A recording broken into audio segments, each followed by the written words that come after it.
نحمده ونصلي على رسوله الكريم اما بعد فاعوذ بالله من الشيطان الرجيم بسم الله الرحمن الرحيم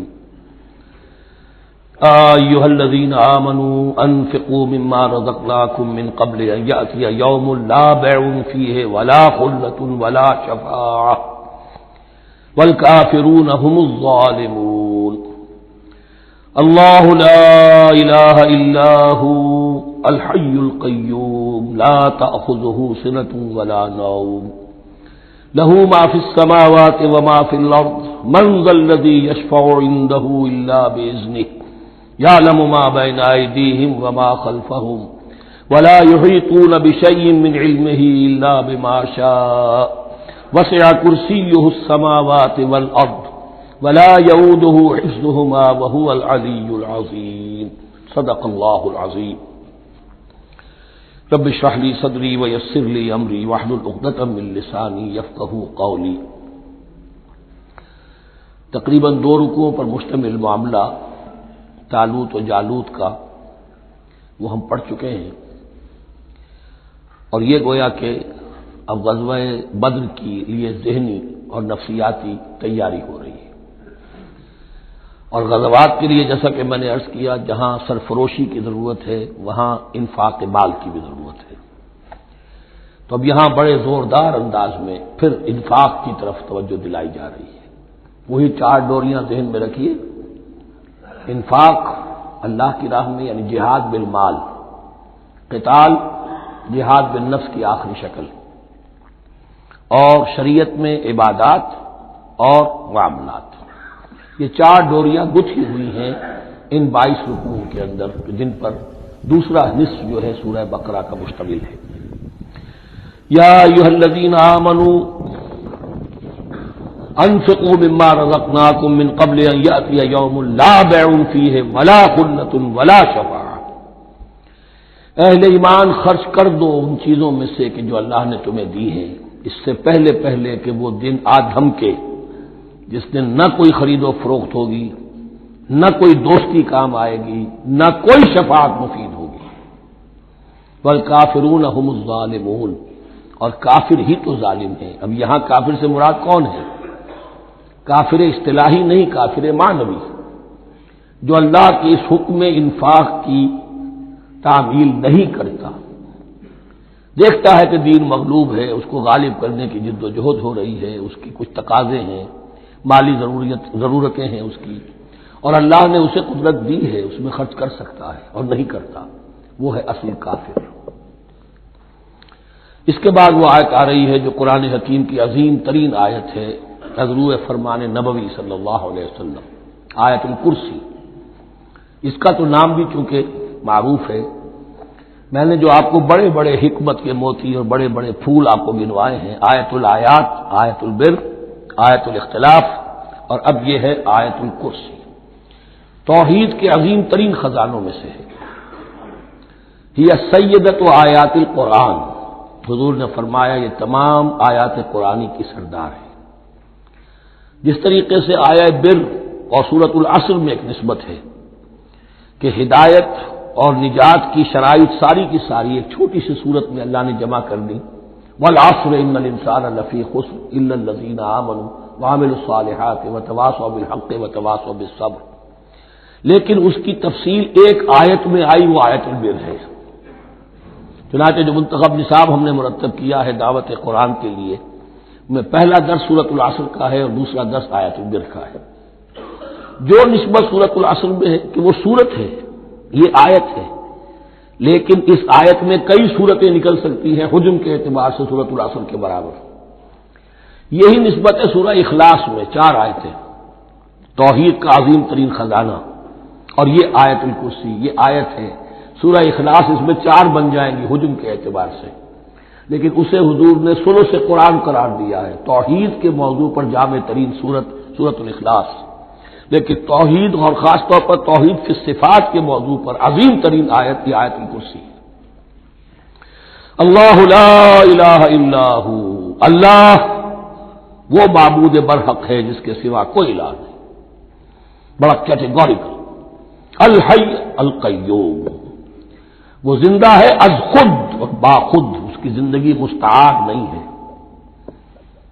وہ جو کہا ہے کہ مانگ کے لائے تھے 4 دن، 2 آرزو میں کٹ گئے، 2 انتظار میں، عمر دراز مانگ کے لائے تھے، اللہ کی زندگی ہے اس کی از خود زندگی، کسی کی دی ہوئی نہیں، اور اس زندگی میں کوئی ضعف نہیں، کوئی کمزوری نہیں، کوئی احتیاج نہیں، آگے آ جائے گا، نہ اسے نیند آتی ہے نہ اونگ آتی ہے۔ قیوم، خود اپنی جگہ وہ زندہ جاوید ہستی ہے، اور باقی ہر شے کا وجود اس کے حکم سے قائم ہے، کوئی شے قائم نہیں ہے بغیر اس کے اذن کے۔ تو گویا کہ احد اور الصمد، اللہ اپنی جگہ احد، لیکن باقی پوری کائنات کے لیے صمد ہے، جو سورہ اخلاص میں 2 الفاظ آئے ہیں، قل هو اللہ احد اللہ الصمد، اللہ حی ہے اور قیوم ہے۔ لا تأخذہ سنۃ ولا نوم، اس پر غالب نہیں ہو سکتی نہ نیند نہ اونگ۔ لہ ما فی السماوات و ما فی الارض، آسمانوں اور زمین میں جو کچھ ہے اسی کا ہے، ملکیت تامہ، ملکیت حقیقی اس کی ہے۔ من ذا الذی یشفع عندہ الا باذنہ، کون ہے وہ جو شفاعت کر سکے اس کے پاس مگر اس کی اجازت سے۔ اب یہ مقام آیا ہے سورہ بقرہ میں پہلی مرتبہ، 3 مرتبہ کیٹیگوریکل ڈینائل کے بعد، کوئی شفاعت نہیں، کوئی شفاعت نہیں، کوئی شفاعت نہیں۔ یہاں بھی جو انداز ہے بہت ہی جلالی انداز ہے، منظر نبی، کس کی یہ حیثیت ہے، کس کا یہ مقام ہے، کس کو یہ زور حاصل ہے کہ وہ اپنے اختیار کے بل پر، جو اپنی حیثیت کی بنیاد پر شفاعت کر سکے؟ ہاں، جس کے لیے اللہ اجازت دے دے۔ استثناء کے ساتھ شفاعت کا یہاں پر پہلی مرتبہ آیا، ورنہ سورہ بقرہ کے 6 رکوع کی دوسری آیت، واتقوا یوما لا تجزی نفس عن نفس شیئا ولا یقبل منها شفاعۃ ولا یؤخذ منها عدل ولا هم ينصرون۔ 15 رکوع کی دوسری آیت، واتقوا یوما لا تجزی نفس عن نفس شیئا ولا یقبل منها عدل ولا تنفعها شفاعۃ ولا هم ينصرون۔ اور اب اس سے پہلے کی آیت میں آ چکا ہے ولا شفاعہ، کوئی شفاعت مفید نہیں ہوگی، لیکن یہ کہ اس میں ایک استثناء ہے۔ اب یہ ذرا باریک مسئلہ ہے کہ شفاعت حقہ کیا ہے، شفاعت باطلہ کیا ہے، تو دورہ ترجمہ قرآن میں اتنی تفاصیل کے ساتھ بحث نہیں کی جا سکتی، وہ ایک علیحدہ موضوع ہے، حال ہی میں نے اس پر اپنے درس ریکارڈ کرا دیے ہیں۔ یعلم ما بین ایدیہم وما خلفہم، وہ جانتا ہے جو کچھ ان کے سامنے اور جس کو پیچھے ہے۔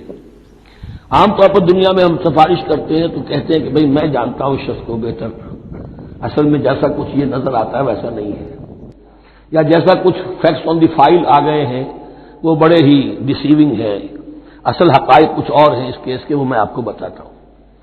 یہ بات اللہ کے سامنے کون کہہ سکتا ہے، جبکہ اللہ تو جانتا ہے جو کچھ ان کے سامنے اور جو کچھ ان کے پیچھے ہے، اور ان کا حال یہ ولا یحیطون بشیء من علمہ الا بما شاء، اور وہ احاطہ کر ہی نہیں سکتے اللہ کے علم سے کسی شے کا سوائے اس کے جو اللہ چاہے۔ باقی ہر ایک کے پاس علم جو ہے اللہ کا عطائی علم ہے، دیا ہوا علم ہے، محدود علم ہے، بڑے سے بڑا رسول ہو، بڑے سے بڑا ولی ہو، بڑے سے بڑا فرشتہ ہو۔ لا علم لنا الا ما علمتنا، ہم پڑھائیں 4 رکوع میں، تو کون کہہ سکتا ہے؟ من ذا الذی یشفع عنده الا باذنہ یعلم ما بین ایدیہم وما خلفہم ولا یحیطون بشیء من علمہ الا بما شاء وسع کرسیہ السماوات والارض، اس کی کرسی تمام آسمانوں اور زمین کو محیط ہے۔ اب کرسی کے 2 مفہوم یہاں ہو سکتے ہیں، ایک تو یہ کہ اس سے جو معنی مراد ہے یعنی اس کا اقتدار، اس کی قدرت، اس کا جبر، اس کا اختیار، یہ اتھارٹی پوری کائنات کو۔ ایک یہ بھی ہو سکتا ہے کہ اللہ تعالیٰ کے لیے ہم نہیں جان سکتے، یہ آیات متشابہات میں سے ہے کہ کوئی شے بھی ہو واقعتاً جس کو ہم اسے کرسی کہہ سکیں، عرش، کرسی، ان سب کے بارے میں یہ دونوں باتیں ذہن میں رکھیے۔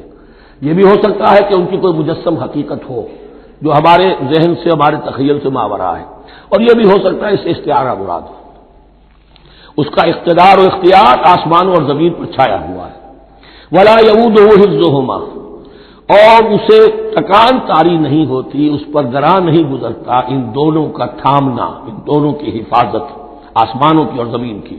وہو العلی العظیم، اور وہ العلی ہے، بلند و بالا اور عظیم ہے، بڑی عظمت والا۔ یہ آیت الکرسی سیدۃ آیات القرآن، تمام آیات قرآن کی سردار، اور توحید الہی کا ایک بہت بڑا خزانہ۔ لا اکراہ فی الدین، دین میں کوئی جبر نہیں ہے، یعنی یہ کہ کسی بھی شخص کو نہ کبھی جبرن مسلمان بنایا جائے گا نہ کبھی بنایا گیا۔ استثناءات ہو سکتے ہیں، کسی کا ذاتی کوئی عمل ہو، فعل ہو، کسی نے کیا ہو۔ اسلام میں کسی فرد کو جبرن مسلمان بنانا حرام ہے، لیکن اس آیت کا یہ مطلب نکال دینا کہ نظام باطل کو بھی ختم کرنا جو ہے اس میں کوئی طاقت استعمال نہیں ہو سکتی، یہ حماقت ہے پرلے درجے کی۔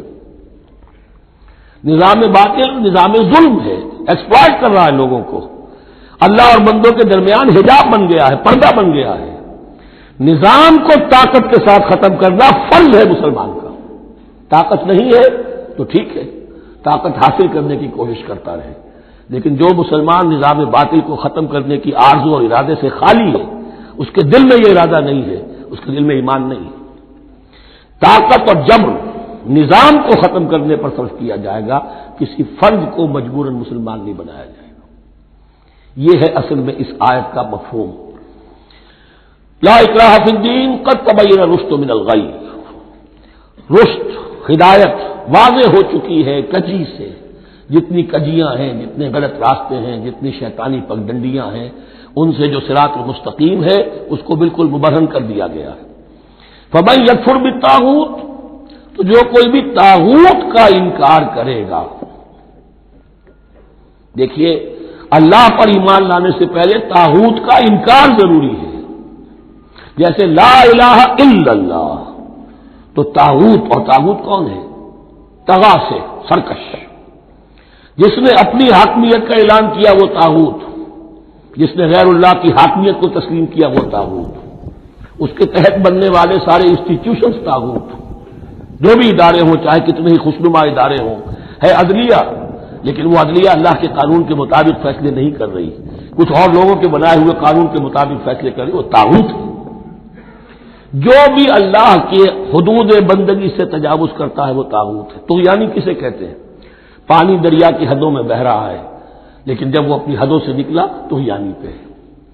دریا کو اپنی موج کی تو یانیوں سے کام، کشتی کسی کے پار ہو یا درمیان رہے اسے اس کی کیا فکر ہے؟ تو طغا اور بغا یہ دونوں بڑے قریب کے الفاظ ہیں، بغاوت اور طغیانی۔ فمن یکفر بالطاغوت، طاغوت کا انکار، جو کوئی کفر کرے طاغوت کے ساتھ، ویؤمن باللہ، اور پھر اللہ پر ایمان لائے۔ طاغوت سے بھی دوستی، اللہ پر بھی ایمان، اللہ کے دشمنوں سے بھی یارانہ، اور اللہ کے ساتھ بھی وفاداری کا دعویٰ، یہ چیز نہیں چل سکتی، یہی منافقت ہے۔ یکسو ہو جاؤ حنیفا مسلما فقد استمسک بالعروۃ الوثقی، جس شخص نے یہ کام کر لیا، طاغوت کی نفی اور اللہ پر ایمان، اس نے تو مضبوط کنڈا تھام لیا۔ تو سمجھئے کہ اگر کوئی شخص کسی جہاز، سمندری جہاز میں عرشے پر سے گر جائے، تیرنا بھی نہ آتا ہو، کسی طرح ہاتھ پاؤں مار کر وہ کسی کنڈے کے اوپر اگر ہاتھ اس کا پڑ گیا، تو اب وہ سمجھتا ہے کہ اس کو میں نہیں چھوڑوں گا، میری جان اسی سے وابستہ ہے، زندگی اسی سے ہے۔ تو وثقہ، وہ کنڈا اگر کمزور ہے تو پھر گیا، وہ اس کے وزن سے کنڈا ہی نکل گیا، لیکن وہ کنڈا کے جو مضبوط ہے، فقد استمسک بالعروۃ الوثقی، اس نے تو بڑے مضبوط کنڈے پر ہاتھ ڈال دیا ہے، یعنی طاغوت کا انکار اور اللہ پر ایمان، اس نے تھام لیا ہے بہت مضبوط کنڈا۔ اسی لیے ایک حدیث میں آتا ہے اوثق العرا کلمۃ التقوی، یہ جو عروا کی جمع ہے عرا، اور وثقی اوثق جو ہے اس کا مذکر ہوگا۔ تمام کنڈوں میں سب سے بڑا مضبوط کنڈا جو ہے وہ تقوی کا کنڈا ہے، اس کو تھامو مضبوطی کے ساتھ۔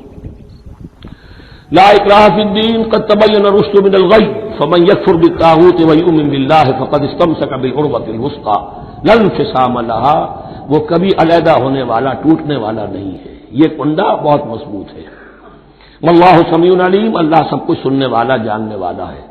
اللہ ولی الذین آمنوا یخرجہم من الظلمات الی النور، ایمان در حقیقت ایک دوستی کا رشتہ قائم کرتا ہے اللہ اور بندے کے درمیان۔ اللہ ولی ہے اہل ایمان کا، یہ ولایت باہمی ہے، دو طرفہ ولایت ہے۔ بندہ اللہ کا ولی بن جائے، ولی اللہ، الا ان اولیاء اللہ لا خوف علیہم ولا هم يحزنون، اللہ بندے کا ولی ہے، دوستی دو طرفہ ہے۔ اللہ ولی الذین آمنوا یخرجہم من الظلمات الی النور، اللہ پشت پناہ ہے، مددگار ہے، دوست ہے ان کا کہ جو ایمان لائے، اور انہیں نکالتا رہتا ہے ظلمات، اندھیروں کے مختلف شیڈز میں سے نور کی طرف۔ یہ آپ نوٹ کریں گے قرآن میں نور ہمیشہ تنہا آتا ہے، واحد، انوار کا لفظ قرآن میں نہیں ہے۔ نور ایک حقیقت واحدہ ہے، لیکن ظلمات ہمیشہ جمع میں آئے گا، اس کے شیڈز مختلف ہیں، شیڈز آف ڈارکنیس، بہت گہری ڈارکنیس ہے، ذرا اس سے کمتر ہے، اس سے کمتر ہے۔ تو جتنے بھی شیڈز ہیں، کفر کا ہے، شرک کا ہے، الحاد کا ہے، مادہ پرستی کا ہے، ایگنوسٹسزم کا ہے، لا ادریت کا ہے، جتنے بھی فلسفے غلط ہیں، جتنے بھی نظریات غلط ہیں، جتنے بھی عمل کی غلط راہیں ہیں، ان سب کے اندھیاروں سے نکال کر اللہ تعالیٰ اہل ایمان کو ایمان کی روشنی کے اندر لاتا رہتا ہے۔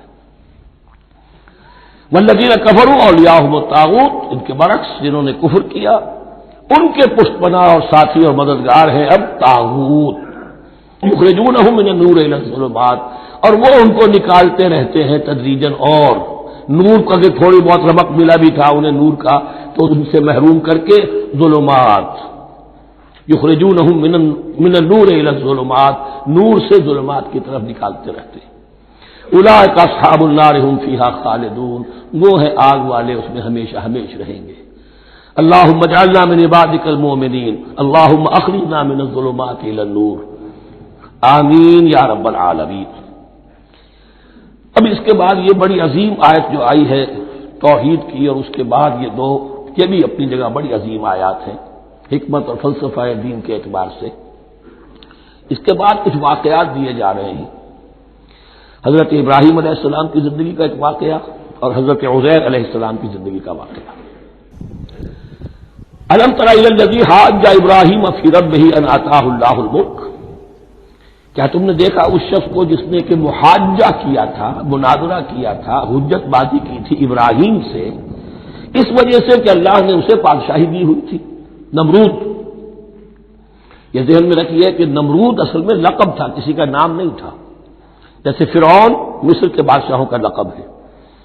فرعونہ، نماردہ جو ہیں یہ عراق کے بادشاہ تھے، بیبیلونیا۔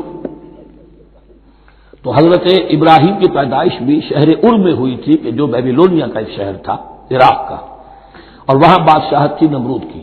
جیسے فرعون نے مصر میں دعویٰ کیا تھا اپنی بادشاہی کا اور اپنی خدائی کا، اور یہ ہے سیاسی بادشاہی، یہ نہیں کہ ہم نے دنیا پیدا کی ہے، مطلب یہ اختیار مطلق ہمارے ہاتھ میں ہے، ہم جس چیز کو چاہیں غلط قرار دے دیں، جس چیز کو چاہے صحیح قرار دے دیں، یہی ہے اصل میں خدائی اختیار ہاتھ میں لے لیا۔ اللہ کا حق ہے تحریر و تحریم، کسی شے کو حلال کرنا، کسی کو حرام قرار دینا، اختیار واحد اللہ کے ہاتھ میں ہے۔ جس شخص نے بھی اپنے ذمے لے لیا، قانون سازی کا اختیار لے لیا اللہ کے قانون سے آزاد ہو کر، وہی طاغوت ہے، وہی شیطان ہے، وہی نمرود ہے، وہی فرعون ہے۔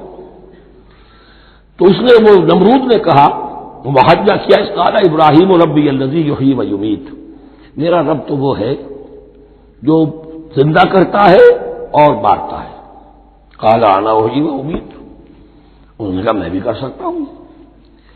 اس نے جیل سے 2 قیدی منگوائے، دونوں کنڈیمڈ تھے، اور ایک کی گردن وہی اڑائی اور ایک کو کہا جاؤ معاف، دیکھو میں نے جس کو چاہا زندہ رکھا اور جس کو چاہا مار دیا۔ حضرت ابراہیم نے دیکھا کہ یہ کٹ حجتی پر اترا ہوا ہے، تو العجب المسکت، جواب ایسا دیا جانا چاہیے کہ جو اس کو چپ کر دے۔ قال ابراہیم فإن اللہ یاتی بالشمس من المشرق فأت بها من المغرب، حضرت ابراہیم نے فرمایا اللہ تو سورج کو نکالتا ہے مشرق سے، اگر تو خدائی کا مدعی ہے تو نکال کے دکھا اسے مغرب سے۔ فبہت الذی کفر، تو مبہوت ہو کر رہ گیا وہ کافر، اب اس کے پاس کوئی جواب نہیں تھا۔ واللہ لا یہدی القوم الظالمین، اور اللہ ظالموں کو ہدایت نہیں دیا کرتا۔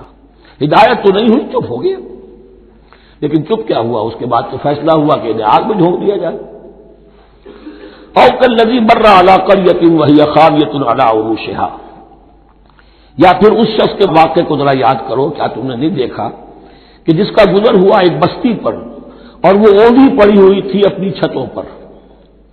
اگرچہ مختلف تفاسیر میں مختلف آپ کو شاید اس کی تعبیرات ملے یہ اصل میں ہوا ہے کہ جب نمرود، جس کا نام تھا بخت نصر، نیبوکیڈنیزر، اس نے 586 قبل مسیح میں، حضرت مسیح سے 586 قبل، اس نے حملہ کیا فلسطین پر. دیکھیے عراق اور فلسطین کی، اسرائیل کی اور عراق کی اس وقت بھی سب سے بڑی دشمنی ہے آپس میں. وہی دشمنی جو ہے 2500 سال پرانی بھی ہے.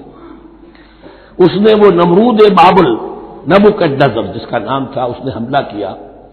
12 لاکھ کی آبادی تھی، 6 لاکھ کو قتل کیا اور 6 لاکھ کو بھیڑوں بکریوں کی طرح ہانکتا ہوا قیدی بنا کر لے گیا. 150 برس تک کیپٹیوٹی میں رہے ہیں یہ، اور یروشلم اجڑا رہا ہے. کوئی نفس نہیں، کوئی متنفس نہیں تھا، کوئی انسان نہیں، کوئی 2 اینٹیں سلامت نہیں چھوڑی. اسی وقت وہ ہیکل سلیمانی جو ہے وہ شہید کیا گیا، اور ان کے کہنے کے مطابق اس کے ایک تہخانے میں وہ تابوت سکینہ بھی تھا جہاں ربائی ان کے موجود تھے، اور وہ ربائی بھی وہیں پر ان کی موت واقع ہوئی اور تابوت سکینہ بھی ہے، اگر ان کا قول صحیح ہے. تو جس زمانے میں یہ اجڑی ہوئی بستی تھی، حضرت عزیر علیہ السلام کا گزر ہوا، انہوں نے دیکھا کوئی متنفس نہیں. تو انہوں نے کیا کہا؟ قال انا یحیی ھذہ اللہ بعد موتھا، اللہ اس بستی کو اس کے اس طرح مردہ اور برباد ہو جانے کے بعد کیسے زندہ کرے گا؟ اب اس میں کیسے احیاء ہو سکتا ہے؟ دوبارہ کیسے اس میں لوگ آ کر آباد ہو سکتے ہیں؟ اتنی بڑی بربادی، اتنی تباہی، کوئی متنفس نہیں، کوئی 2 اینٹیں سلامت نہیں. فاماتہ اللہ 100 عام ثم بعثہ، تو اللہ نے اس پر موت وارد کر دی 100 برس کے لیے، اور پھر انہیں اٹھایا. قال کم لبثت، سوال کیا کتنے عرصے رہے ہو یہاں؟ حضرت عزیر جو ہیں، کیونکہ جو رینائسنس ہوا ہے تاریخ بنی اسرائیل میں، اس کے نقیب، اس کے اصل جو بنیاد ہے وہ یہ ہے. انہوں نے پھر اصلاح کی، جو زوال ان میں آیا تھا اخلاقی اور دینی، پھر یہ اٹھے کمر کس کر جب اللہ تعالیٰ نے یہ مشاہدات کرا دیے، اور پھر جا کر وہاں تبلیغ کی اور دعوت کی دی، اور وہ ان یہودیوں کے اندر جو کیپٹیوٹی میں تھے انہیں پھر اصل دین کی تعلیم دی، روح دین کو زندہ کیا. تو گویا کہ وہاں سے پھر ان کا احیاء ہوا ہے. کب لبثت، کتنے عرصے رہے ہوگے؟ تو قال لبثت یوما و بعض یوم، اب اس کو ایسے محسوس ہوا جیسے سویا تھا تھوڑی دیر کے لیے، میں 1 دن رہا ہوں یا دن کا کچھ حصہ. قال بل لبثت 100 عام، نہیں، اللہ نے فرمایا نہیں، تم 100 سال رہے ہو. فانظر الی طعامک و شرابک لم یتسنہ، تو ذرا اپنے کھانے اور جو مشروب تمہارے ساتھ تھا سفر میں، ذرا اس کو دیکھو، ان کے اندر کوئی بسان پیدا نہیں ہوئی، سڑے نہیں ہیں، ان کے اندر کوئی خرابی پیدا نہیں ہوئی. وانظر الی حمارک، آپ دوسری طرف اپنے گدھے کو دیکھو جو تمہاری سواری کا گدھا تھا. وَلَنَجْعَلَكَ آیَةً لِلنَّاسِ، وہ بالکل ختم ہو چکا تھا، اس کی ہڈیاں ہی رہ گئی تھیں، گوشت گل چکا تھا، کچھ نہیں تھا. 100 برس. وانظر الی حمارک وَلِنَجْعَلَكَ آیَةً لِلنَّاسِ، اور ہمیں تو بنانا ہے تجھے ایک نشانی لوگوں کے لیے، یعنی خود اے عزیر تمہیں ایک نشانی بنانا ہے، اور تمہیں نشانی بنانے کے لیے یہ نشانی ہم تمہیں دکھا رہے ہیں تاکہ یقین جو ہے، یقین کامل تمہارے اندر پیدا ہو جائے. وانظر الی حمارک ولنجعلک آیۃ للناس وانظر الی العظام، اب دیکھو ان ہڈیوں کو، کیف ننشزها، کیسے ہم انہیں اٹھاتے ہیں، ابھارتے ہیں. وہ ہڈیاں خود ابری اور جڑ کر کھڑی ہو گئی. ثم نکسوها لحما، پھر دیکھو تمہاری نگاہوں کے سامنے اس کو گوشت پہناتے ہیں. فلما تبین له، جب یہ سب اس کے سامنے واضح ہو گئی بات، مشاہدہ بھی کر لیا، قال اعلم ان اللہ علی کل شیء قدیر، ان کا میں نے پوری طرح جان لیا، مجھے پورا یقین قابل حاصل ہو گیا کہ اللہ ہر شے پر قادر ہے. یعنی وہ اس اجڑی ہوئی بستی کو بھی دوبارہ آباد کر سکتا ہے. جو میں نے سمجھا تھا کہ اب یہ کیسے آباد ہوگی، یہ بات نہیں ہے، یہ آبادی اللہ تعالیٰ کے اختیار میں. چنانچہ اس کے بعد ہوا، اس لیے کہ اس کے بعد واقعہ تو یہ ہوا کہ جو ایران کا بادشاہ تھا کیخورس یا سائرس ذو، جن کو کہ قرآن مجید القرنین کہتا ہے، جن کا تذکرہ سورہ کہف میں آئے گا. پھر آپ کو معلوم ہے کہ یہ پیلسٹائن، ادھر عراق کے بعد ایران، دشمنیاں تو تھی.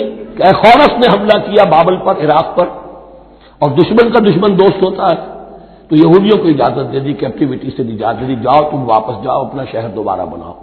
چنانچہ وہ گئے، اور پھر انہوں نے جا کر وہاں پر 136 سالوں میں ان کی دوبارہ جو ہے یہ بستی بسی، اور پھر یروشلم کو انہوں نے آباد کیا، اور پھر انہوں نے وہاں ہیکل سلیمانی دوبارہ بنایا، جس کو وہ سیکنڈ ٹیمپل کہتے ہیں۔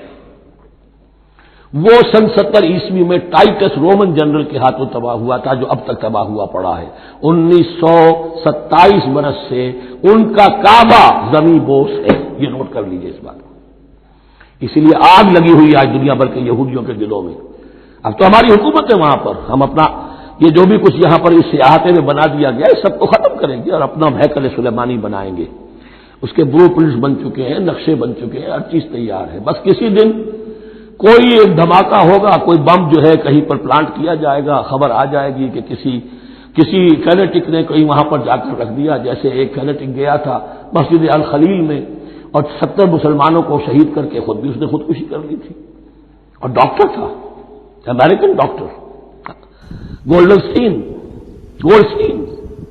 اسی طریقے کا کوئی فینیٹک جائے گا اور وہ اس کو گرا دے گا، پھر کہیں گے جب یہ گر ہی گیا ہے، جیسے مسجد ایودھیا کا معاملہ ہے، اب گر گئی ہے تو بھائی ہمیں رام مندر بنانے دو، کاہے کو تم اب یہ مسجد کاہے کو بناتے ہو، وہ ہوگا۔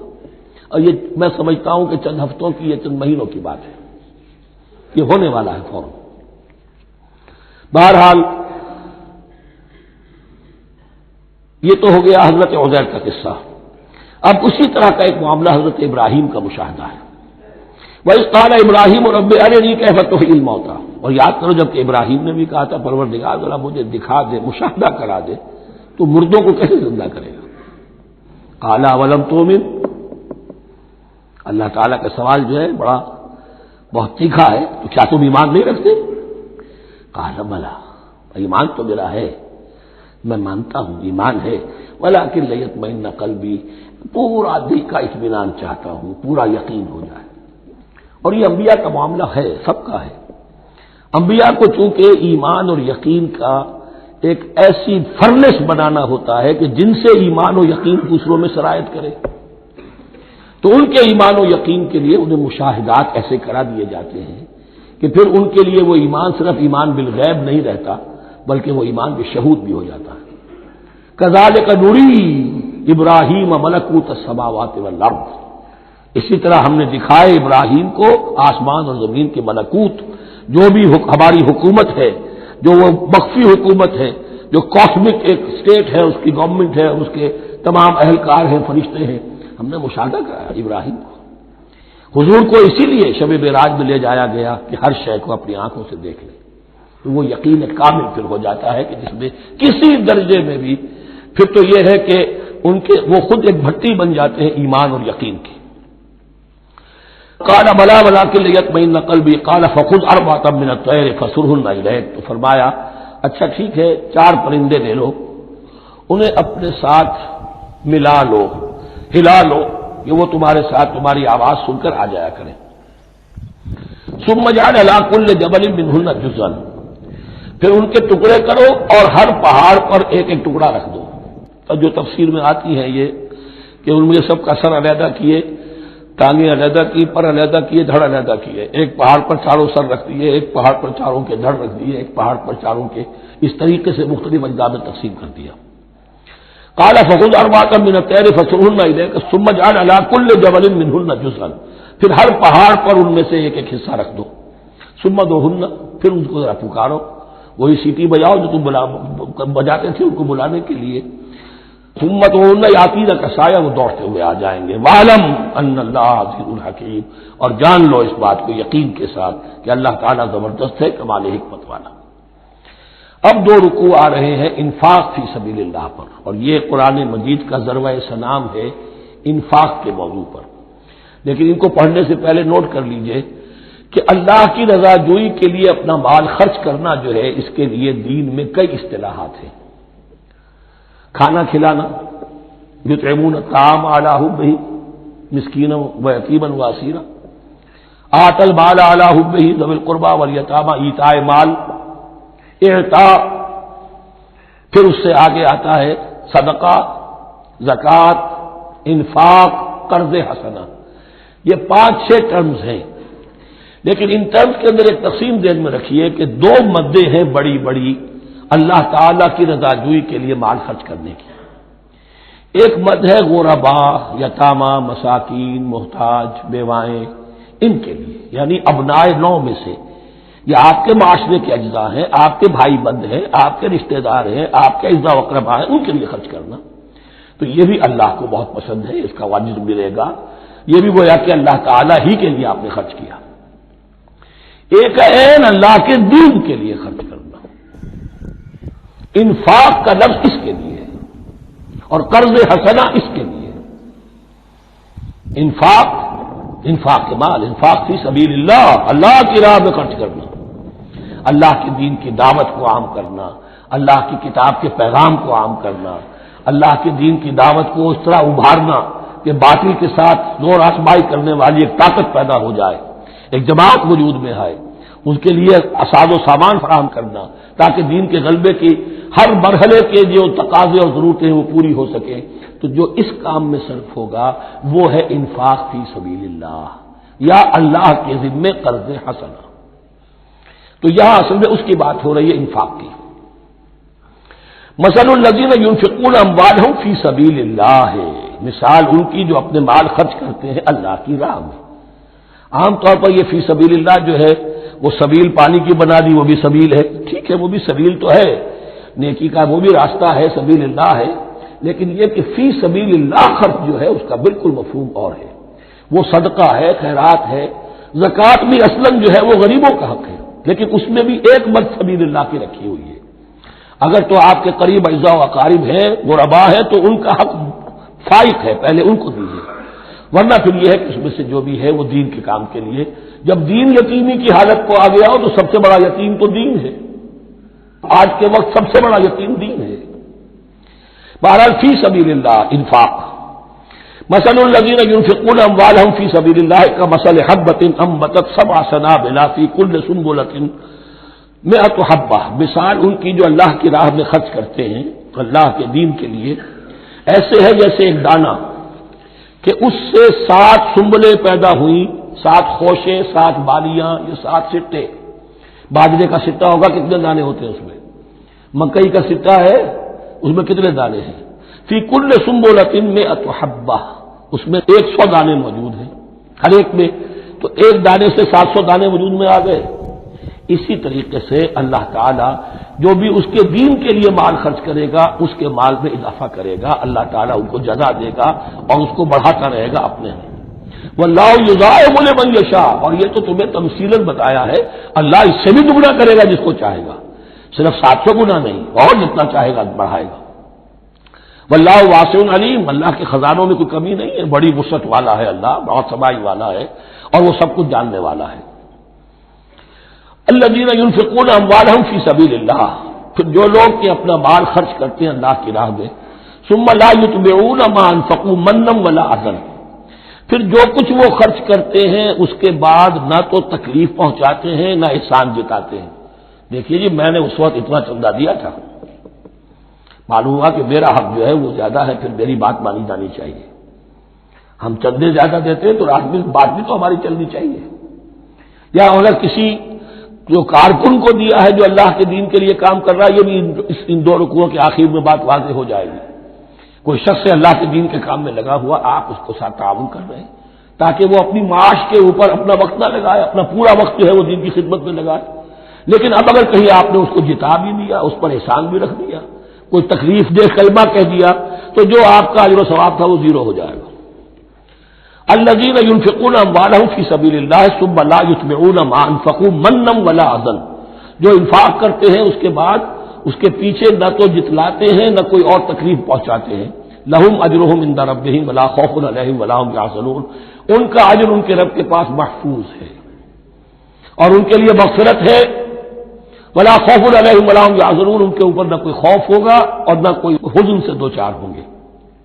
قول معروف، بھلی بات کہنا، ومغفرہ اور درگزر کرنا، خیر بہتر ہے من صدقۃ، اس خیرات سے یتبعھا اذی، جس کے بعد کے اذیت پہنچائی جائے۔ کوئی آپ سے فرض کیجئے کوئی ضرورت کے لیے آئی گیا ہے، کسی نے ہاتھ پھیلا دیا ہے، اگر آپ نہیں کر سکتے مدد، قول معروف، نرمی کے ساتھ جواب دے دیجئے، معذرت کر لیجئے۔ یا یہ ہے کہ اگر کسی سائی نے آپ کے ساتھ درستی کی ہے تو پھر بھی یہ ڈانٹیے نہیں، وہاں مسائل فلا تنہر، پھر بھی یہ ہے کہ مغفرت معاف کیجیے۔ یہ کہیں بہتر ہے اس سے کہ دے تو دیا، خیر من صدقۃ یتبعها اذى، اس کے بعد اسے 2-4 جملے بھی سنوا دیے، کوئی اور سلواتیں بھی سنا دی اسے، تو اس کا کوئی فائدہ نہیں ہوا۔ واللہ غنی حلیم، اللہ تعالیٰ غنی ہے اور حلیم ہے۔ یہ کیوں کہا گیا کہ تم اگر کسی کو دے رہے ہو تو اصل میں اللہ کو دے رہے ہو۔ ایک حدیث میں آتا ہے کہ اللہ تعالیٰ اپنے بندے سے شکایت کرے گا، اے میرے بندے تیرے پاس مال تھا، میں نے تجھ سے مال طلب کیا تھا، میں بھوکا تھا، میں نے تجھ سے روٹی مانگی، تو نے مجھے کھلایا نہیں۔ بندہ کہے اللہ تو غنی ہے، تجھے بھوک، تجھے احتیاج، کہ وہ جو میرا بندہ تھا جو بھوکا تھا اس نے جو مانگا تھا تجھ سے وہ میں ہی تھا، میرا بندہ تھا۔ الخلق عیال اللہ، تجھ سے کھانے کو نہیں دیا تجھے، تو گویا کہ مجھے نہیں دیا۔ اے میرے بندے میں ننگا تھا، میں نے تجھ سے میں چاہا کہ میرا سطر ڈھانپ دے، مجھے کوئی لباس دے دے، لیکن یہ کہ تو نے نہیں دیا۔ یہ اسی طریقے سے تو سمجھ لیجئے کہ اللہ تو غنی ہے، جو دے رہے ہو سمجھ لو کہ اللہ کو دے رہے ہو، اور حلیم ہے، وہ حلم والا ہے، فوراً نہیں پکڑتا تمہیں۔ تم جو بھی کرتے ہو جو دل سے اتری ہوئی شے وہ اللہ کے نام پہ دے دو، جو ردی چیزیں وہ اللہ کے نام پہ دے دو، تو اللہ تعالیٰ کی غیرت جو ہے اسی وقت اگر جوش میں آ جائے اور تمہیں پیس کے سرما کر دے وہ، تو وہ کر سکتا ہے، لیکن نہیں، حلیم ہے، وہ دیکھتا ہے کہ میری توہین کر رہا ہے، مجھے دے رہا ہے اور یہ دے رہا ہے۔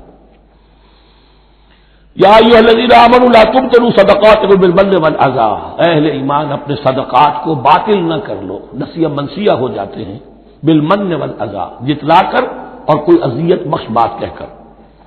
کالذی ينفق مالہ رئاء الناس، ان لوگوں کی طرح، اس شخص کی طرح جو اپنا مال خرچ کرتا ہے لوگوں کو دکھانے کے لیے، دے تو رہا ہے صدقات، چیریٹی ہاؤس، بڑے بڑے ادارے قائم کر دیے ہیں، یہ کہ سب ریاکاری ہے۔ کوئی سرکار دربار میں رسائی کے لیے فاؤنڈیشنز بنے ہوئے ہیں، کچھ اپنے وہ ٹیکس بچانے کے لیے، کچھ اور اپنی ناموری، کیونکہ پھر الیکشن بھی لڑنا ہے۔ یہ سارے کام جو ہوتے ہیں اللہ جانتا ہے کس کی کیا نیت ہے۔ لا تبطلوا صدقاتکم بالمن والاذی کالذی ينفق مالہ رئاء الناس ولا یؤمن باللہ والیوم الآخر، جو ریاکاری کر رہا ہے وہ حقیقت میں ایمان نہیں رکھتا اللہ پر اور یوم آخر پر۔ یہ ریا اور یہ ایمان ایک دوسرے کی ضد ہے، جیسا کہ حدیث بار بار سنا چکا ہوں، من صلی یرائی فقد اشرکا ومن صام یرائی فقد اشرکا ومن تصدق یرائی فقد اشرکا۔ جس نے دکھاوے کے لیے نماز پڑھی اس نے شرک کیا، جس نے دکھاوے کے لیے روزہ رکھا اس نے شرک کیا، جس نے دکھانے کے لیے لوگوں کو صدقہ خیرات دیا اس نے شرک کیا۔ ولا یؤمن باللہ والیوم الآخر فمثلہ کمثل صفوان علیہ تراب فاصابہ وابل فترکہ صلدا، تو اس کی مثال اس چٹان کی سی ہے، اس پر کچھ تھوڑا سا غبار، کچھ ریت جم گئی تھی، تو اگر کسی چٹان کے اوپر کچھ تھوڑی سی تہ آ گئی ہو مٹی کی، وہاں آپ نے کوئی بیج ڈال دیے، کوئی فصل بھی ہو گئی۔ فاصابہ وابل، اب آیا زوردار ایک بارش کا چھینٹا پڑا، زوردار بھی پڑا، فترکہ صلدا، وہ ساری اوپر کی تھوڑی سی تہ تھی، وہ مٹی بھی بہہ گئی اور آپ کی محنت بھی گئی، وہ آپ کا بیج بھی گیا اور آپ کی فصل بھی گئی۔ وہ چٹان جو ہے چٹیل چٹان وہ اندر سے نکل آئی، یعنی سب کچھ گیا۔ ریاکاری میں اس کا مطلب یہ ہے مال بھی دیا اور حاصل کچھ نہ ہوا، بیج بھی گیا، اور اللہ کے ہاں کسی اجر و ثواب کا سوال ہی نہیں۔ لا یقدرون علی شیء مما کسبوا، جو محنت انہوں نے کی تھی، اس تھوڑی سی مٹی جو جم گئی تھی اس میں بھی کچھ ہل چلایا تھا، کچھ بیج ڈالا تھا، اب اس میں کوئی قدرت انہیں حاصل نہیں ہے، سب کچھ گیا۔ واللہ لا یہدی القوم الکافرین، اور اللہ ایسے کافروں کو ہدایت نہیں دیتا، راہ یاب نہیں کرتا۔ ومثل الذین ينفقون اموالهم ابتغاء مرضات اللہ، اس کے برعکس وہ لوگ، کوئی سائملٹینیس کنٹراسٹ، جب ایک ریاکاری کے خرچ کے لیے وہ ایک مثال دی گئی، تمثیل اور تشبیہ دی گئی، تو اب جو واقعتاً اللہ تعالیٰ کے اجر و ثواب کے لیے خلوص و اخلاص کے ساتھ خرچ کرتا ہے اس کے لیے بھی مثال۔ ومثل الذین ينفقون اموالهم ابتغاء مرضات اللہ، اور مثال ان لوگوں کی جو خرچ کرتے ہیں اپنے مال اللہ کی رضا جوئی کے لیے، خوشی حاصل کرنے کے لیے، وتثبیتا من انفسہم، اور اپنے عزم کی پختگی کے ساتھ، اپنے نفس کی پختگی کے ساتھ۔ کمثل جنت، ان کی مثال اس باغ کی ہے، بربوۃ، جو ذرا بلندی پر ہے، باغ ہے، جیسا کہ میں نے عرض کیا نیچرل باغ کا یہی تصور ہوتا تھا، ذرا اونچائی پر جو ہے پلانٹیشن ہے، ندی بہ رہی ہے کوئی دامن میں، جس سے خود بخود اس کو اریگیشن ہو رہی ہے۔ کمثل جنت بربوۃ، یہیں سے یہ قادیانیوں نے لفظ ربوہ لے کر اور اپنا وہ شہر بنایا ہے پاکستان میں. اصابہ وابل، اب اگر اس باغ کے اوپر زوردار بھی آ جائے، خوب بارش برسے، فآتت اکلھا ضعفین، تو اس کا پھل جو ہے دگنا ہو جائے گا. فإن لم يصبها وابل فطل، اور اگر زوردار بھی نہ آئے، بارش نہ برسے، تو تھوڑا بہت چھینٹا بھی پڑے گا تب بھی اس کا تمہارا پھل جو ہے وہ برقرار رہے گا. واللہ بما تعملون بصیر، اور جو کچھ تم کر رہے ہو اللہ تعالیٰ اس کو دیکھ رہا ہے. دروں بھی نہیں کرتے رہا کرو کہ تم یہ بال جو خرچ کر رہے ہو واقعتاً خلوص دل کے ساتھ، اخلاص نیت کے ساتھ اللہ ہی کے لیے کر رہے ہو، کہیں اس میں کوئی اور جذبہ، کہیں تمہارا غیر شعوری طور پر کوئی جذبہ شامل نہ ہو جائے. تو انٹراسپیکشن ہو، اپنے غریبانوں میں جھانکتے رہو. ایود احدکم ان تکون لہ جنۃ من نخیل واعناب تجری من تحتها الانہار، کیا تم میں سے کوئی شخص پسند کرے گا کہ اس کا ایک باغ ہو اور کھجور کا درخت ہو اس میں، اور انگور کی بیلیں بھی ہو، اور اس کے دامن میں ندیاں بہتی ہو، نیچرل اریگیشن بھی ہے، کھجور کے درخت بھی ہے، اور بیلوں کی ٹٹیاں لگی ہوئی ہیں انگوروں کی، اور انگوروں کی بیلیں ہیں. لہو فیہا من کل الثمرات، اس کے لیے اس باغ میں ہر طرح کا میوہ ہے. فاصابہ الکبر، اب اس پر بڑھاپا بھی طاری ہو گیا ہے. وَلَهُ ذُرِّيَّةٌ ضُعَفَاءُ، اور اس کی اولاد ہے ابھی چھوٹی عمر کی، کم سن ہے، کمزور ہے. فَأَصَابَ إِعْصَارٌ، کہ اچانک اس باغ کے اوپر ایک ایسا بگولا، ایک ایسی آندھی آئی جس میں آگ ہے. فیہ نارٌ، کوئی ایسا آگ بھری آندھی آئی. فَأَصَابَهَا إِعْصَارٌ فِيهِ نَارٌ فَاحْتَرَقَتْ، پورا کا پورا باغ جل کر چلس کر رہ گیا. کذالک یبین اللہ لکم الآیات لعلکم تتفکرون، اس طرح اللہ تعالیٰ تمہارے لیے اپنی آیات کو واضح کرتا ہے تاکہ تم تفکر کرو. یعنی ایک انسان نے ساری عمر سمجھا ہے کہ بڑی میرے نیکی کمائی ہے، میں نے یہ کیا ہے، میں نے فاؤنڈیشن بنایا، میں نے مدرسہ قائم کر دیا، میں نے یتیم خانہ بنا دیا، لیکن یہ کہ اچانک کسی وقت مانو آنکھ کھلے گی، جب آنکھ کھلی گل کی تو موسم تھا خزاں کا، معلوم ہوگا یہ تو کچھ بھی نہیں تھا، یہ تو گویا کہ ایک بگولا آیا سب کو جلا گیا، اس لیے کہ اس میں اخلاص تھا ہی نہیں، اس میں نیت جو ہے اس میں کھوٹ تھا، اس میں ریاکاری تھی، اس میں لوگوں کو دکھانا مقصود تھا. پھر حال وہی ہوگا جس طرح کہ وہ بوڑھا اب کفے افسوس مل رہا، کیا کرے، بوڑھا ہو چکا ہے، دوبارہ تو باغ لگا نہیں سکتا، لہذا جب وہ موت آ جائے گی تو گویا کہ اب اس کے لیے موقع نہیں ہے کہ دوبارہ کوئی کام اور کر سکے. یا ایھا الذین آمنوا انفقوا من طیبات ما کسبتم ومما اخرجنا لکم من الارض، اے ایمان والو خرچ کرو، اللہ کے لیے دینا ہے، اللہ کے دین کے لیے دینا ہے، اللہ کے نام پر دینا ہے. تو من طیبات ما کسبتم، جو چیز تم نے کمائی ہے اس کی اچھی چیز، پاکیزہ چیز، بہتر چیز. ومما اخرجنا لکم من الارض، اور جو کچھ ہم نے نکالا تمہارے لیے زمین سے. اب زمین سے ظاہر بات ہے جو بھی نباتات آ رہی ہے، چاہے وہ کوئی چراگاہ ہے تو اس کے اندر سے جو ہے وہ بھی ہریاول ہے تو اللہ نے پیدا کی ہے، کھیت کے اندر آپ نے محنت کی ہے، ہل چلایا ہے، بیج ڈالے ہیں، لیکن یہ کہ فصل کا اگانا تو آپ کے ہاتھ نہیں ہے، تو اللہ کے ہاتھ میں ہے. تو جو کچھ ہم نے نکالا ہے تمہارے لیے، وَمِمَّا أَخْرَجْنَا لَكُم مِّنَ الْأَرْضِ وَلَا تَيَمَّمُوا الْخَبِيثَ مِنْهُ، اور اس میں سے ردی مال کا ارادہ نہ کرو، تنفقون، کہ اسے خرچ کر دو. زکوٰۃ دینی ہے، عشر دینا ہے، تو جو ردی چیزیں ہیں، اب بھیڑوں بکریوں کا غلہ ہے، ان میں سے اتنی بکریاں نکالنی ہیں، اتنی بھیڑیں ہیں، تو اب جو ذرا کمزور ہے، لاغر ہے، بیمار ہے، نقص والی ہے، گنتی پوری کرنی ہے نا. اسی طریقے سے عشر نکالنا ہے تو گندم کا ڈھیر لگا ہوا ہے، اس میں سے کہیں بارش پڑ گئی تھی، وہ نکال دو. ولا تیمموا، تیمم کے معنی یہاں نوٹ کر لیجئے قصد کرنے کے. ولا تیمموا الخبیث منہ، کہ اس میں سے جو ردی مال ہے، جو ناپسند ہے، اس کا قصد نہ کرو. تنفقون، کہ اسے خرچ کرو. وَلَسْتُمْ بِآخِذِیہ، اور تم ہرگز نہیں ہوں گے اس کو لینے والے. ایسا بھی تو ہو سکتا ہے کہ تم محتاج ہو جاؤ اور تمہیں ضرورت پڑ جائے، پھر اگر تمہیں کوئی ایسی چیز دے گا تو تم قبول نہیں کرو گے. وَلَسْتُمْ بِآخِذِیہ إِلَّا أَن تُغْمِضُوا فِیہ، الا یہ کہ چشم پوشی کرنے پر مجبور ہو جاؤ، احتیاج اس درجے کی ہو کہ جو بھی مل جائے، ردی مل جائے، اچھا مل جائے، نفیس مل جائے، خبیث مل جائے، جو بھی مل جائے چشم پوشی کرو. اس کے سوا آدمی جو ہے وہ اپنے ترتیب خاطر کے ساتھ جو ہے وہ ردی شے قبول نہیں کر سکتا۔ وَاعْلَمُوا أَنَّ اللَّهَ غَنِيٌّ حَمِيدٌ، پھر دیکھیے غنی کا لفظ، جو کچھ دے رہے ہو یہ نہ سمجھو کہ اسے دے رہے ہو، محتاج کو دے رہے ہو، ضرورت مند کو دے رہے ہو، بلکہ یوں سمجھو کہ اللہ کو دے رہے ہو۔ وَاعْلَمُوا أَنَّ اللَّهَ غَنِيٌّ حَمِيدٌ، جان لو کہ اللہ تعالیٰ غنی ہے اور حمید ہے۔ حمید یعنی اپنی ذات میں خود محمود۔ ایک کسی شے کی اچھائی یا حسن یا کمال ایسا ہوتا ہے جسے ظاہر کیا جائے، دیکھو بھائی اس میں یہ خوبصورتی ہے، اور ایک وہ خوبصورتی ہوتی ہے جو از خود ظاہر ہے۔ حاجت مشاطہ نیست صورت دلار آمرا، تو اللہ تعالیٰ اتنا ستودہ صفات ہے، اتنا محمود ہے اپنی ذات میں کہ وہ خود بخود محمود ہے، اسے کسی حمد کی حاجت نہیں ہے، از خود محمود ہے۔ الشیطان یعدکم الفقر ویامرکم بالفحشاء، دیکھو شیطان تمہیں ڈراتا ہے اور تمہیں اندیشہ دلاتا ہے فقر کا، مت خرچ کرو، رکھو، کیا پتا کیا کل کون سا وقت تم پر آ جائے۔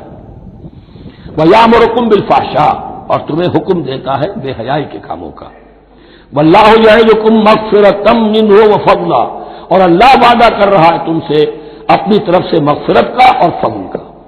اب دیکھ لو، رخ روشن کے آگے شمع رکھ کر وہ یہ کہتے ہیں ادھر جاتا ہے دیکھیں یا ادھر پروانہ جاتا ہے۔ اب شیطان کی طرف جانا چاہتے ہو، اس کی بات ماننا چاہتے ہو، خوف رکھتے ہو کہیں ایسا نہ ہو جائے کہ فقر آ جائے مجھ پر، مجھے اپنا مال سنبھال کر رکھنا چاہیے، صحت سے رکھنا چاہیے، تو تم شیطان کی چال میں آ گئے، تم نے اس کی پیروی کی۔ اور اگر تم نے اپنا اللہ کی راہ میں خرچ کر دیا، اللہ پر اعتماد کرتے ہوئے، وہ میری ساری حاجتیں پوری کرے گا، آج کر رہا ہے کل کرے گا انشاءاللہ۔ تو یہ ہے واللہ یعدکم مغفرۃ منہ وفضلا واللہ واسع علیم، اللہ بہت وسعت والا ہے، اس کے خزانوں کی کوئی محدودیت کا تصور اپنے ذہن میں نہ رکھو، اور سب کچھ جاننے والا ہے۔ یؤتی الحکمۃ من یشاء، لیکن یہ باتیں حکمت کی ہیں، ایک ہے ظاہر ایک ہے باطن۔ باطن جو ہے وہ حکمت سے نظر آتا ہے، ظاہر تو سب کو نظر آ رہا ہے۔ کسی شے کی حقیقت کیا ہے؟ اہل نظر ذوق نظر خوب ہے، لیکن جو شے کی حقیقت کو نہ دیکھے وہ نظر کیا؟ وہ حقیقت جس پر آیا ہو جاتی وہ ہے حکیم۔ اور حکمت اصل میں نام ہے انسان کے عقل اور شعور کی پختگی کا۔ جب محکم ہو گئی عقل، اس کا شعور پختہ ہو گیا، استحکام اسی سے بنا ہے حکمت۔ یؤتی الحکمت، اللہ تعالیٰ یہ فہم کی پختگی، عقل کی پختگی، شعور کی پختگی، حقائق رسی، حقائق تک پہنچ جانے کی صلاحیت دیتا ہے جس کو چاہتا ہے۔ وَمَن یُؤْتَ الْحِکْمَةَ فَقَدْ أُوتِیَ خَیْرًا کَثِیرًا، اور جسے حکمت دے دی گئی اسے تو خیر کثیر عطا ہو گیا، اس سے بڑا تو خیر کوئی اور ہے ہی نہیں۔ وَمَا يَذَّكَّرُ إِلَّا أُولُو الْأَلْبَابِ، اور نہیں نصیحت حاصل کر سکتے مگر وہی لوگ جو ہوش مند ہیں، جو اولو الالباب ہیں، عقل مند ہیں۔ لیکن جو دنیا پر ریچھ گئے ہیں، جن کے سارا دلی اطمینان اسی پر ہے کہ کافی ہے، بینک بیلنس بھی ہے، یہ بھی ہے، وہ بھی ہے، اتنے سٹاکس بھی ہیں، اتنا یہ بھی ہے، اتنا ہمارا جو ہے وہ جو بیلنس شیٹ آئی ہے اس کے ایسٹس یہ ہے، اگر اسی پر سارا بھروسہ اور اطمینان ہے تو ظاہر بات ہے وہ اولو الالباب نہیں ہے۔ وَمَا أَنفَقْتُم مِّن نَّفَقَةٍ أَوْ نَذَرْتُم مِّن نَّذْرٍ، اور جو بھی کچھ تم خرچ کرتے ہو، جو بھی نفقہ، جو بھی خیرات تم دیتے ہو، اور نظر تم من نظرین، اور یا جو بھی نظر تم دیتے ہو اللہ کے نام پر، منت مانگتے ہو، فإن اللہ یعلم، اللہ تعالیٰ اس سب کو جانتا ہے۔ وما للظالمین من انصار، اور یقیناً ظالموں کے لیے کوئی مددگار نہیں ہوں گے۔ ان تبدوا الصدقات فنعما ہی، صدقات کو تو اگر تم کھل کر اعلانیہ دو تب بھی ٹھیک ہے، اور خاص طور پر زکوٰۃ کا تو معاملہ اعلانیہ ہے ہی ہے۔ ان تبدوا الصدقات، ظاہر کرو، برملا اعلانیہ دو تو بھی ٹھیک ہے، کم سے کم فقراء کا حق تو پہنچ گیا، کسی کی ضرورت تو پوری ہو گئی۔ وَإِن تُخْفُوهَا، لیکن اگر تم انہیں چھپاؤ، اب یہ ہوگا صدقات نافلہ کے لیے۔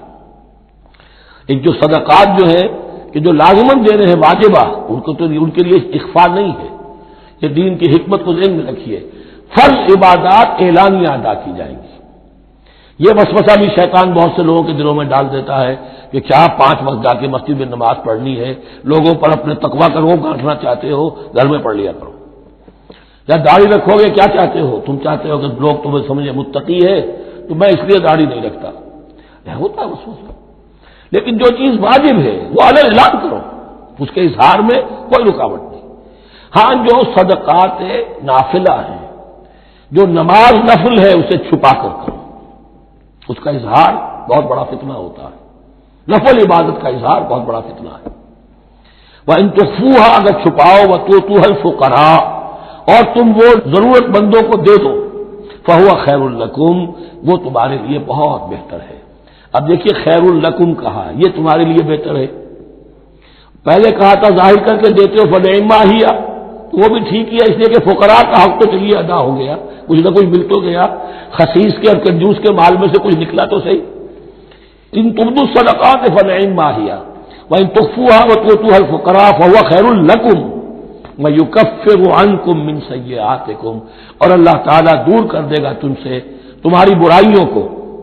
واللہ بما تعملون خبیر، اور جو کچھ تم کر رہے ہو اللہ تعالیٰ اس سے باخبر ہے۔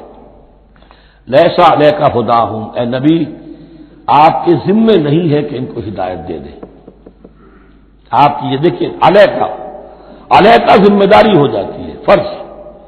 لام لکا یہ ہو جاتا ہے کسی کے حق میں، القرآن حجت لکا او علیکا، یا یہ قرآن تمہارے حق میں حجت ہے، یہ شفاعت کرے گا تمہاری قیامت کے دن اگر تم نے اسے مانا جیسے کہ ماننے کا حق ہے، پڑھا جیسے کہ پڑھنے کا حق ہے، عمل کیا جیسے کہ عمل کرنے کا حق ہے، پھر اس کی دعوت و تبلیغ کی جیسے کہ اس کا حق ہے، تو یہ تمہارے حق میں حجت ہوگا۔ اور اگر تم نے اس کے حقوق ادا نہ کیے یہ تمہارے خلاف مدعی بن کر کھڑا ہو جائے گا۔ القرآن حجت لکا او علیکا، یہ تم پر آئے گا وبال۔ اے اللہ یہ بدبخت مجھے مانتا تھا کہ میں تیرا کلام ہوں، پڑھتا نہیں تھا، مجھے پڑھتا تھا تو جیسے کسی طوطا مینا کو، جو مولانا ماہر قاضی کی نظم ہے، کچھ بول سکھائے جاتے ہیں، رٹائے جاتے ہیں، اس طرح پڑھایا جاتا ہوں اور اس طرح سکھایا جاتا ہوں، وہ اس طریقے سے پڑھ رہے ہیں، کچھ پتہ نہیں۔ 1-2 روپے کا اخبار لائیں گے تو سمجھ کر پڑھیں گے، اللہ کی کتاب کو سمجھ کے پڑھنے کی ضرورت نہیں، پڑھا تو عمل نہیں کیا بدبخت نے۔ ما آمن بالقرآن من استحل محارمہ، تو لام اور اعلیٰ کا یہ استعمال ذہن میں رکھیے۔ لیس علیک ھداھم، آپ پہ ذمہ داری نہیں ہے ان کی ہدایت کی، آپ پر ذمہ داری تبلیغ۔ ہم نے بھیجا ہے آپ کو، انا ارسلناک بالحق بشیرا ونذیرا ولا تسأل عن اصحاب الجحیم، یہ آیت ہم پڑھ چکے ہیں پہلے حصے میں۔ ولکن اللہ یہدی من یشاء، وہ تو اللہ تعالیٰ ہدایت دیتا ہے جس کو چاہتا ہے۔ وما تنفقوا من خیر فلانفسکم، اور جو بھی خیر، جو بھی بھلائی، جو بھی مال تم خرچ کرو گے وہ تمہارے اپنے لیے بہتر ہے، تمہیں اجر و ثواب ملے گا، تمہیں کو مل جائے گا 700 گنا 1400 گنا۔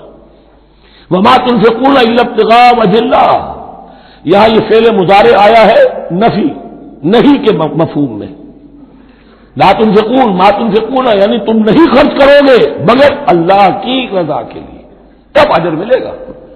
اگر ریاکارانہ خرچ کیا تھا تو کوئی اجر کا کیا سوال، وہ تو شرک بن جائے گا۔ وما تنفقون الا ابتغاء وجه اللہ وما تنفقوا من خیر یوفى الیکم وانتم لا تظلمون، اور جو بھی خیر تم خرچ کرو گے، خیر میں سے جو بھی دولت خرچ کرو گے، یوفى الیکم پورا تمہیں لوٹا دیا جائے گا، وانتم لا تظلمون، اور تم پر کوئی ظلم نہیں ہوگا، تمہاری کوئی حق تلفی نہیں ہوگی۔ اب آیا ہے آخری ٹیپ کا بلد، انفاق فی سبیل اللہ کا سب سے بڑھ کر حقدار کون ہے؟ للفقراء الذین احصروا فی سبیل اللہ، وہ ضرورت مند کے جو گھل کر رہ گئے اللہ کی راہ میں، جیسے اصحاب صفہ تھے بیٹھے ہوئے ہیں، کوئی کام نہیں کر رہے، حضور سے علم سیکھ رہے ہیں، اور جہاں جہاں سے دعوت آ رہی ہے کہ حضور بھیجیے ہمارے ہاں کوئی مبلغین، وہاں سے ان کو بھیجا جا رہا ہے۔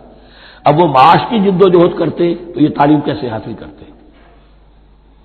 یا اسی طرح دین کی کوئی خدمت ہے، کوئی آپ نے تحریک اٹھائی ہے، اب اس میں آپ کو کچھ نہ کچھ کارکن تو چاہیے، ان کارکنوں کی بھی تو آخر معاش کا ہے درجہ۔ اگر وہ سارا 8 گھنٹے دفتروں میں کھائیں اور وہاں ڈانٹیں بھی سنیں افسروں کی، اور پھر 2 گھنٹے جانا 2 گھنٹے آنا، اب وہ کون سا وقت نکالیں گے دین کے کام کا؟ کیا کریں گے؟ کہاں سے وقت آ جائے گا؟ کچھ لوگ تو ہونے چاہیے جو ہمہ وقت لگ جائیں، لیکن ہمہ وقت تو لگ گئے، لیکن پیٹ تو ان کے بھی ہے، اولاد تو ان کے بھی ہوگی۔ للفقراء الذین احصروا فی سبیل اللہ، جو گھیرے میں آ گئے ہیں اللہ تعالی کی راہ کی جد و جہد میں، جہاد فی سبیل اللہ کی سعی میں وہ اس طریقے سے مصروف ہو گئے ہیں، لا یستطیعون ضربا فی الارض، اب وہ زمین میں گھوم پھر کر تجارت کرنے کی ان کے پاس وقت ہی نہیں ہے، نہیں چل پھر سکتے زمین میں اپنی معاش کے لیے۔ یحسبهم الجاہل اغنیاء من التعفف، اب یہ اس طرح کے فقیر تو ہیں نہیں جو لپٹ کر مانگتے ہوں، انہیں عام طور پر جو ناواقف شخص ہے وہ سمجھتا غنی ہے، اس سے کوئی ضرورت ہی نہیں، اس نے کبھی مانگا ہی نہیں، لیکن اس نے مانگا اس لیے نہیں ہے کہ وہ اس طرح کا سائل نہیں ہے، اس طرح کا وہ سوالی نہیں ہے، وہ فقیر نہیں ہے، وہ تو اللہ کے دین کے لیے اپنے آپ کو اس نے لگا دیا ہے۔ یہ تمہارا کام ہے کہ دیکھو، یحسبهم الجاہل اغنیاء من التعفف، وہ جو مانگنے سے رک رہے ہیں اپنی عزت نفس کی حفاظت کی خاطر، اس کی وجہ سے ناواقف آدمی سمجھتے ہیں کہ تو غنی ہے، اسے کوئی ضرورت نہیں ہے۔ تعرفهم بسیماہم، تم پہچان لوگے انہیں ان کے چہروں سے۔ ظاہر بات ہے کہ فقر کا، احتیاج کا اثر چہرے پر تو آ جاتا ہے۔ اگر آپ کو نیوٹریشن صحیح نہیں مل رہی ہے تو ظاہر بات ہے چہرے پر اس کا اثر ہوگا۔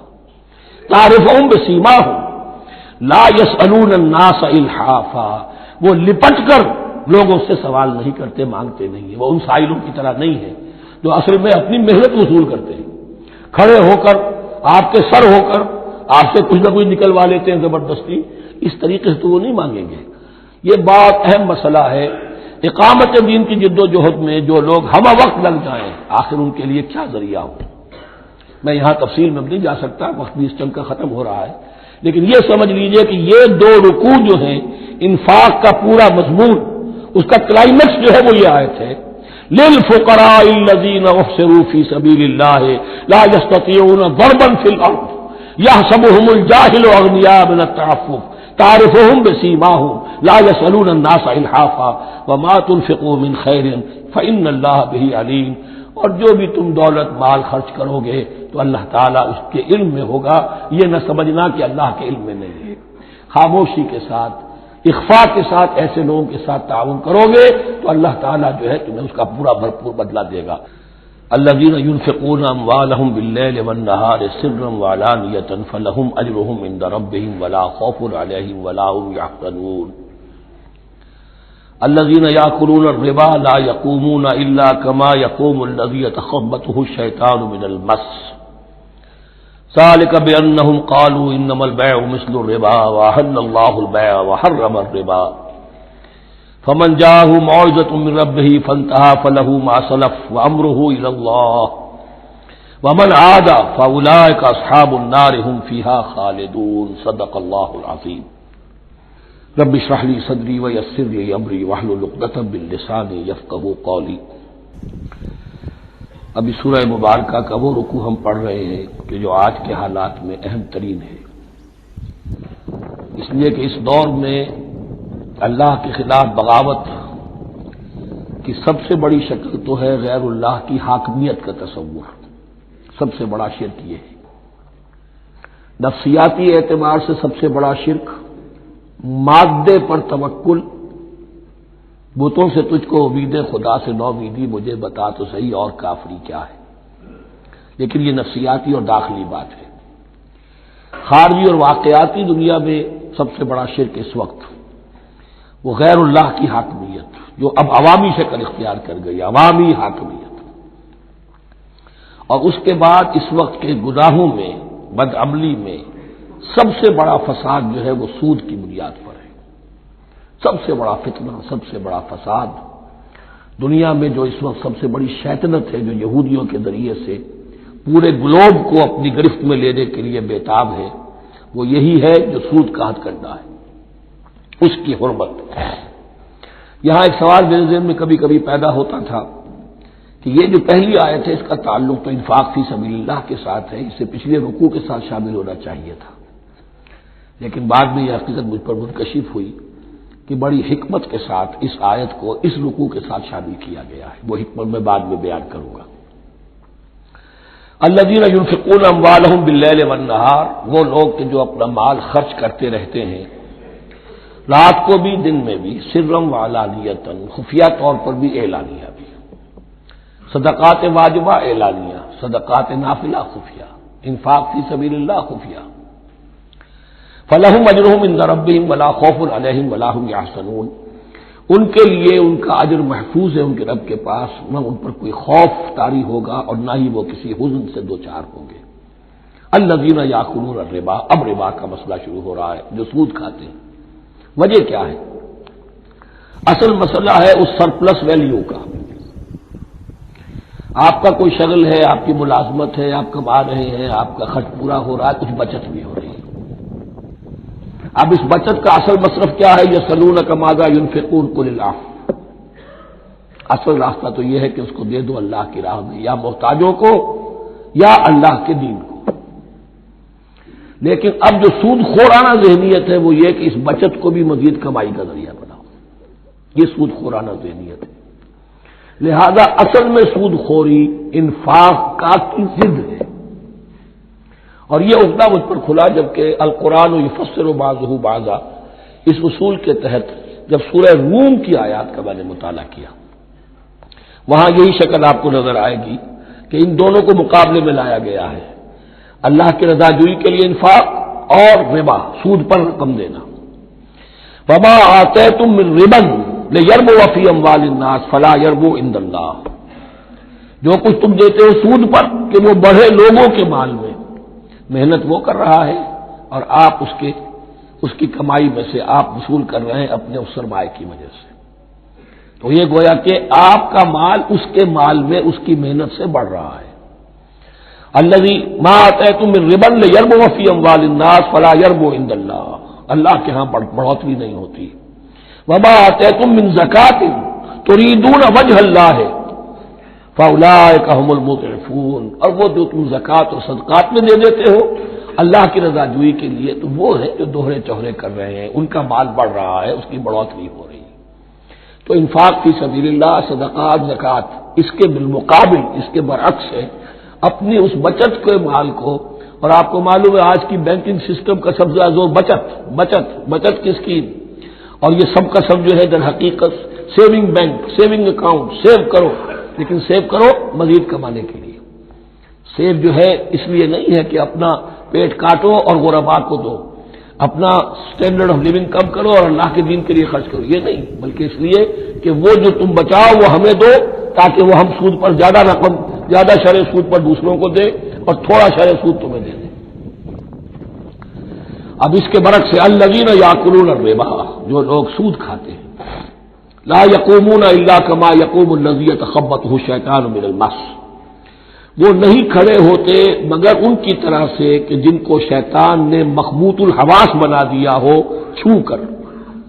یہاں عام طور پر یہ سمجھا گیا کہ یہ قیامت کے دن کا نقشہ ہے، یہ قیامت کے دن کا نقشہ تو ہوگا ہی، اس دنیا میں بھی سود خوروں کا حال یہی ہے، اور اگر ان کا نقشہ دیکھنا ہو تو کسی سٹاک ایکسچینج کو جا کے دیکھ لیجیے، معلوم ہوگا دیوانے ہیں، پاگل ہیں، چیخ رہے ہیں، دوڑ رہے ہیں، بھاگ رہے ہیں، وہ انسان نہیں نظر آتے اس وقت جو بھی کچھ ہو رہا ہوتا سٹاک ایکسچینج کے اندر۔ مخبوط الحواس انسان جو ہے وہ ہو جاتا ہے، یہ سود خوری کی وجہ سے۔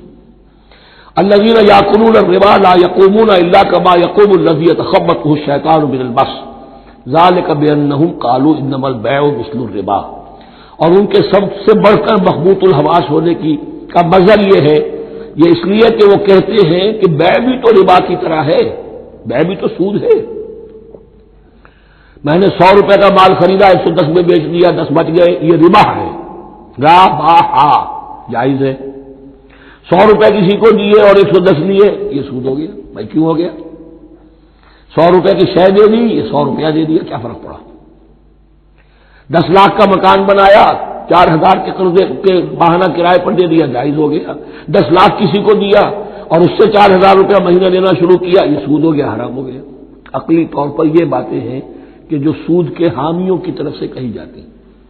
انما البیع مثل الربا، بیع میں بھی جو نفع ہوتا ہے، ربح اور ربا، یہ میں اس کو بیان کر چکا ہوں سورہ بقرہ کے دوسرے رکوع کے ضمن میں۔ تو یہ جان لیجئے کہ اس ظاہری سی مناسبت کی وجہ سے ان کا مخبوط الحواس لوگ جو ہیں وہ اس دونوں کے اندر کوئی فرق محسوس نہیں کرتے۔ یہاں اللہ تعالیٰ نے ان کے قول کا عقلی جواب نہیں دیا، بلکہ جواب کیا دیا؟ احل اللہ البیع وحرم الربا، اللہ نے بیع کو حلال قرار دیا ہے اور ربا کو حرام قرار دیا ہے۔ اب تم بات یہ کرو اللہ کو مانتے ہو یا نہیں، رسول کو مانتے ہو یا نہیں، قرآن کو مانتے ہو کہ نہیں، یا اپنی عقل کو مانتے ہو؟ اگر تم مسلمان ہو، اگر تم مومن ہو تو اللہ کا حکم جو وہ فرمائے، نہ صرف اللہ کا، جو رسول کہیں، ما آتاکم الرسول فخذوہ وما نہاکم عنہ فانتہوا، جو کچھ رسول تمہیں دے لے لو، اور جس چیز سے روکتے رک جاؤ۔ یہ تو شریعت کا معاملہ ہے۔ ویسے اس میں جو فرق واقع ہوتا ہے وہ یہ ہے کہ ایک ہے فلوئڈ منی، فلوئڈ کیپٹل، ایک ہے فکس کیپٹل۔ مکان 10 لاکھ کا ہے، لیکن مکان سے جو شخص دے رہا فائدہ کیا اٹھائے گا؟ 1 مہینے رہے گا نا، بس اس کا بدل آپ نے لے لیا۔ 10 لاکھ روپے کسی کو نقد دے دیے، وہ کسی کام میں لگائے گا، 12 لاکھ بھی بن سکتے ہیں، 15 بھی لگ سکتے ہیں، 8 بھی رہ سکتے ہیں۔ اس میں آپ نے فکس اگر لیا تو یہ حرام ہے۔ ان دونوں میں اگرچہ عام طور پہ کہا جائے گا یہ بھی کیپٹل ہے وہ بھی کیپٹل ہے، مکان بھی تو سرمایہ کی ایک شکل ہے، لیکن یہ فکس کیپٹل ہے، اس کی شکل بدل نہیں رہی ہے۔ اس مکان میں تو ایک شخص رہ جائے گا، سکنا ہوگا، اس کی رہائش ہے، یا آپ کہیں گے اس کی ویئر اینڈ ٹیئر ہے تو اس کا آپ نے بدل لے لیا، بس ختم۔ لیکن وہ جائے گا، وہ مکان آپ کے لیے رہ جائے گا۔ لیکن یہ کہ 10 لاکھ جس کو دیا نقد، وہ کاروبار کرے گا، کچھ اور کہیں لگائے گا، اس کے اندر اضافہ بھی ہو سکتا ہے، کمی بھی ہو سکتی ہے، اس میں پھر فکس پروفٹ لینا یہ ہے حرام، اور ان دونوں میں کوئی مناسبت نہیں۔ لیکن اللہ تعالیٰ نے یہ جواب نہیں دیا، جواب دیا احل اللہ البیع وحرم الربا فمن جاءہ موعظۃ من ربہ فانتہی فلہ ما سلف، تو جس شخص کے پاس اس کے رب کی طرف سے یہ نصیحت پہنچ گئی اور وہ باز آ گیا، رک گیا، فلہ ما سلف، تو جو کچھ پہلے وہ لے چکا ہے وہ اس کا ہے، وہ اسے واپس نہیں کیا جائے گا، حساب کتاب نہیں کیا جائے گا کہ تم اتنا سود کھا چکے ہو واپس کرو۔ لیکن اس کا یہ مطلب بھی نہیں کہ اس کا کوئی گناہ ان پر نہیں ہوگا، وَأَمْرُهُ إِلَى اللَّهِ، اللہ کے حوالے رہے گا، معلق رہے گا، اللہ چاہے گا تو معاف بھی کر دے گا، اور اللہ چاہے گا تو پچھلے سود کے اوپر بھی اس کی سرزنش ہوگی۔ أَمْرُهُ إِلَى اللَّهِ وَمَنْ عَادَ، لیکن اس نصیحت کے آنے کے بعد بھی جس نے دوبارہ یہ حرکت کی فَأُولَٰئِكَ أَصْحَابُ النَّارِ هُمْ فِيهَا خَالِدُونَ، تو یہ جہنمی ہے اور اس میں ہمیشہ ہمیشہ رہے گا۔ يَمْحَقُ اللَّهُ الرِّبَا وَيُرْبِي الصَّدَقَاتِ، اللہ تعالیٰ ربا کو مٹاتا ہے، دباتا ہے۔ اور ہمارے زمانے میں شیخ محمود احمد مرحوم نے ایک کتاب لکھی ہے مین اینڈ منی، اس میں ثابت کیا ہے جہاں جو یہ سود کا معاملہ چلتا ہے 3 چیزیں ساتھ ساتھ بڑھتی چلی جاتی ہیں، جتنا سود بڑھے گا ان امپلائمنٹ بڑھے گی، انفلیشن بڑھے گی، نتیجے میں انٹرسٹ ریٹ بڑھے گا، جیسے انٹرسٹ ریٹ بڑھے گا ان امپلائمنٹ مزید ہوگی، انفلیشن زیادہ ہوگی، اس سے وشس سرکل، اور اسی کے نتیجے میں تباہی ہو جاتی ہے، چھپی رہتی ہے وہ تباہی۔ وہ تو ایک ہی وقت میں بینک کرپٹ ہوگا، کوئی بینک، بڑے بڑے بینک جو ہے دیوالے نکلیں گے، ابھی جو کوریا کا حشر ہو رہا ہے اور جو اس سے پہلے روس کا ہو چکا ہے، یہ سارا جو ہے یہ یوں سمجھیے شیش محل کی طرح ہے، اس میں تو ایک پتھر پڑے گا تو ٹکڑے ہو جائیں گے۔ وَمَنْ عَادَ فَأُولَٰئِكَ أَصْحَابُ النَّارِ هُمْ فِيهَا خَالِدُونَ يَمْحَقُ اللَّهُ الرِّبَا وَيُرْبِي الصَّدَقَاتِ، اللہ تعالیٰ پالتا ہے، صدقات کو پالتا ہے، بڑھاتا ہے اللہ کے ہاں۔ وہ آیت میں سنا چکا ہوں آپ کو، سورہ روم کی 39ویں آیت ہے یہ، وَمَا آتَيْتُم مِّن رِّبًا لِّيَرْبُوَ فِي أَمْوَالِ النَّاسِ فَلَا يَرْبُو عِندَ اللَّهِ وَمَا آتَيْتُم مِّن زَكَاةٍ تُرِيدُونَ وَجْهَ اللَّهِ فَأُولَٰئِكَ هُمُ الْمُضْعِفُونَ واللہ لا یحب کل کفار اثیم، اور اللہ کو ہرگز پسند نہیں ہے وہ سب کہ جو ناشکرے ہیں اور گناہگار ہیں۔ ان الذین آمنوا وعملوا الصالحات واقاموا الصلاة وآتوا الزکاة لهم اجرهم عند ربهم ولا خوف علیہم ولا هم یحزنون، ہاں جو لوگ ایمان لائے اور نیک عمل کریں، نیک عمل میں ظاہر بات ہے جو شے حرام ہے اس کا چھوڑ دینا بھی لازم ہے، اور نماز قائم رکھیں، زکوٰۃ ادا کریں، ان کے لیے ان کا اجر محفوظ ہے ان کے رب کے پاس، ولا خوف علیہم ولا هم یحزنون۔ یا ایھا الذین آمنوا اتقوا اللہ وذروا ما بقی من الربا، اے ایمان والو اللہ کا تقوی اختیار کرو اور چھوڑ دو جو رہ گیا ہے سود میں سے۔ آج فیصلہ کر لو کہ جو بھی کچھ تمہیں کسی کو قرض دیا تھا اب اس کا سود چھوڑو۔ یا ایھا الذین آمنوا اتقوا اللہ وذروا ما بقی من الربا ان کنتم مؤمنین، اگر تم مومن ہو، فَإِن لَّمْ تَفْعَلُوا، اور اگر تم نے ایسا نہ کیا، باز نہ آئے، فَاذَنُوا، تو کان کھول کر سن لو بحرب من اللہ ورسولہ، اللہ اور اس کے رسول کی طرف سے اعلان جنگ. یہ الٹیمیٹم ہے. اگر باز نہیں آتے سود سے، دیکھیے کسی اور گناہ پر یہ بات نہیں آئی، اللہ اور اس کے رسول کی طرف سے اعلان جنگ. وَإِن تُبْتُمْ فَلَكُمْ رُءُوسُ أَمْوَالِكُمْ، اگر تم توبہ کرو تو تمہارے جو اصل راس المال ہے وہ تمہیں لوٹا دیے جائیں گے. سود چھوڑ دو، راس المال واپس لے لو. لا تظلمون ولا تظلمون، نہ تم ظلم کرو سود لے کر اور نہ تم پر ظلم کیا جائے کہ تمہارا راس المال بھی دبا دیا جائے. لا تظلمون ولا تظلمون. وَإِن كَانَ ذُو عُسْرَةٍ، اور اگر تمہارا جو مقروض ہے وہ تنگی میں ہے، وہ تنگ دستی میں ہے، فَنَظِرَةٌ إِلَىٰ مَيْسَرَةٍ، تو انہیں انتظار کرو، پھر اسے مہلت دو کہ اس کی حق کشادگی پیدا ہو جائے، آسانی سے وہ آپ کی رقم، آپ کا قرض واپس کر سکے. لیکن اس سے بھی آگے وَأَن تَصَدَّقُوا خَيْرٌ لَكُمْ، تم صدقہ ہی کر دو. تمہارا بھائی غریب تھا، اس کو تم نے قرض دیا تھا، کوئی سود لے کر کھا بھی چکے ہو، اب جو ہے سود، اب تو باقی سود کو تو چھوڑا ہی ہے، اگر وہ راس المال بھی بخش دو اس کو، یہ انفاق ہو جائے گا، یہ قرض حسنہ اللہ کو ہو جائے گا، یہ تمہارا جو ہے ذخیرہ آخرت بن جائے گا.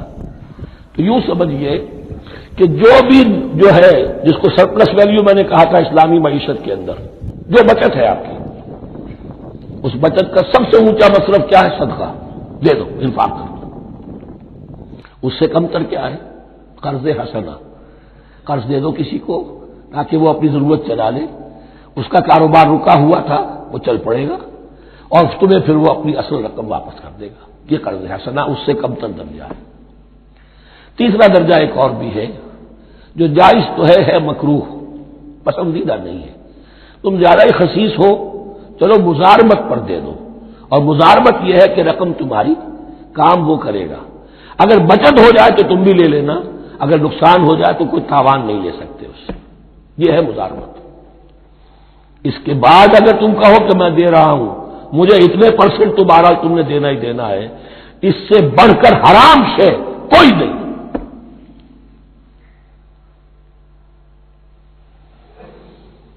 وَإِن كَانَ ذُو عُسْرَةٍ فَنَظِرَةٌ إِلَىٰ مَيْسَرَةٍ، تو اگر وہ ہے مقروض تمہارا وہ تنگی میں ہے تو پھر انتظار کرو، اسے مہلت دو اس کی کشائش تک.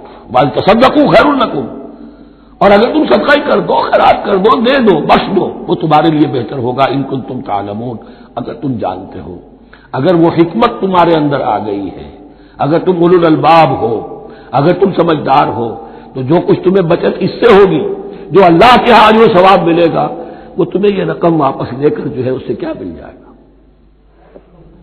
وَاتَّقُوا يَوْمًا تُرْجَعُونَ فِيهِ إِلَى اللَّهِ، یہ آیت آخری آیت ہے قرآن کی نزول کے اعتبار سے. آیت ڈرو اس دن سے، تو دیکھیے وہی آیت یاد کیجیے. وَاتَّقُوا يَوْمًا لَا تَجْزِي نَفْسٌ عَن نَفْسٍ شَيْئًا وَلَا يُقْبَلُ مِنْهَا شَفَاعَةٌ وَلَا يُؤْخَذُ مِنْهَا عَدْلٌ وَلَا هُمْ يُنصَرُونَ.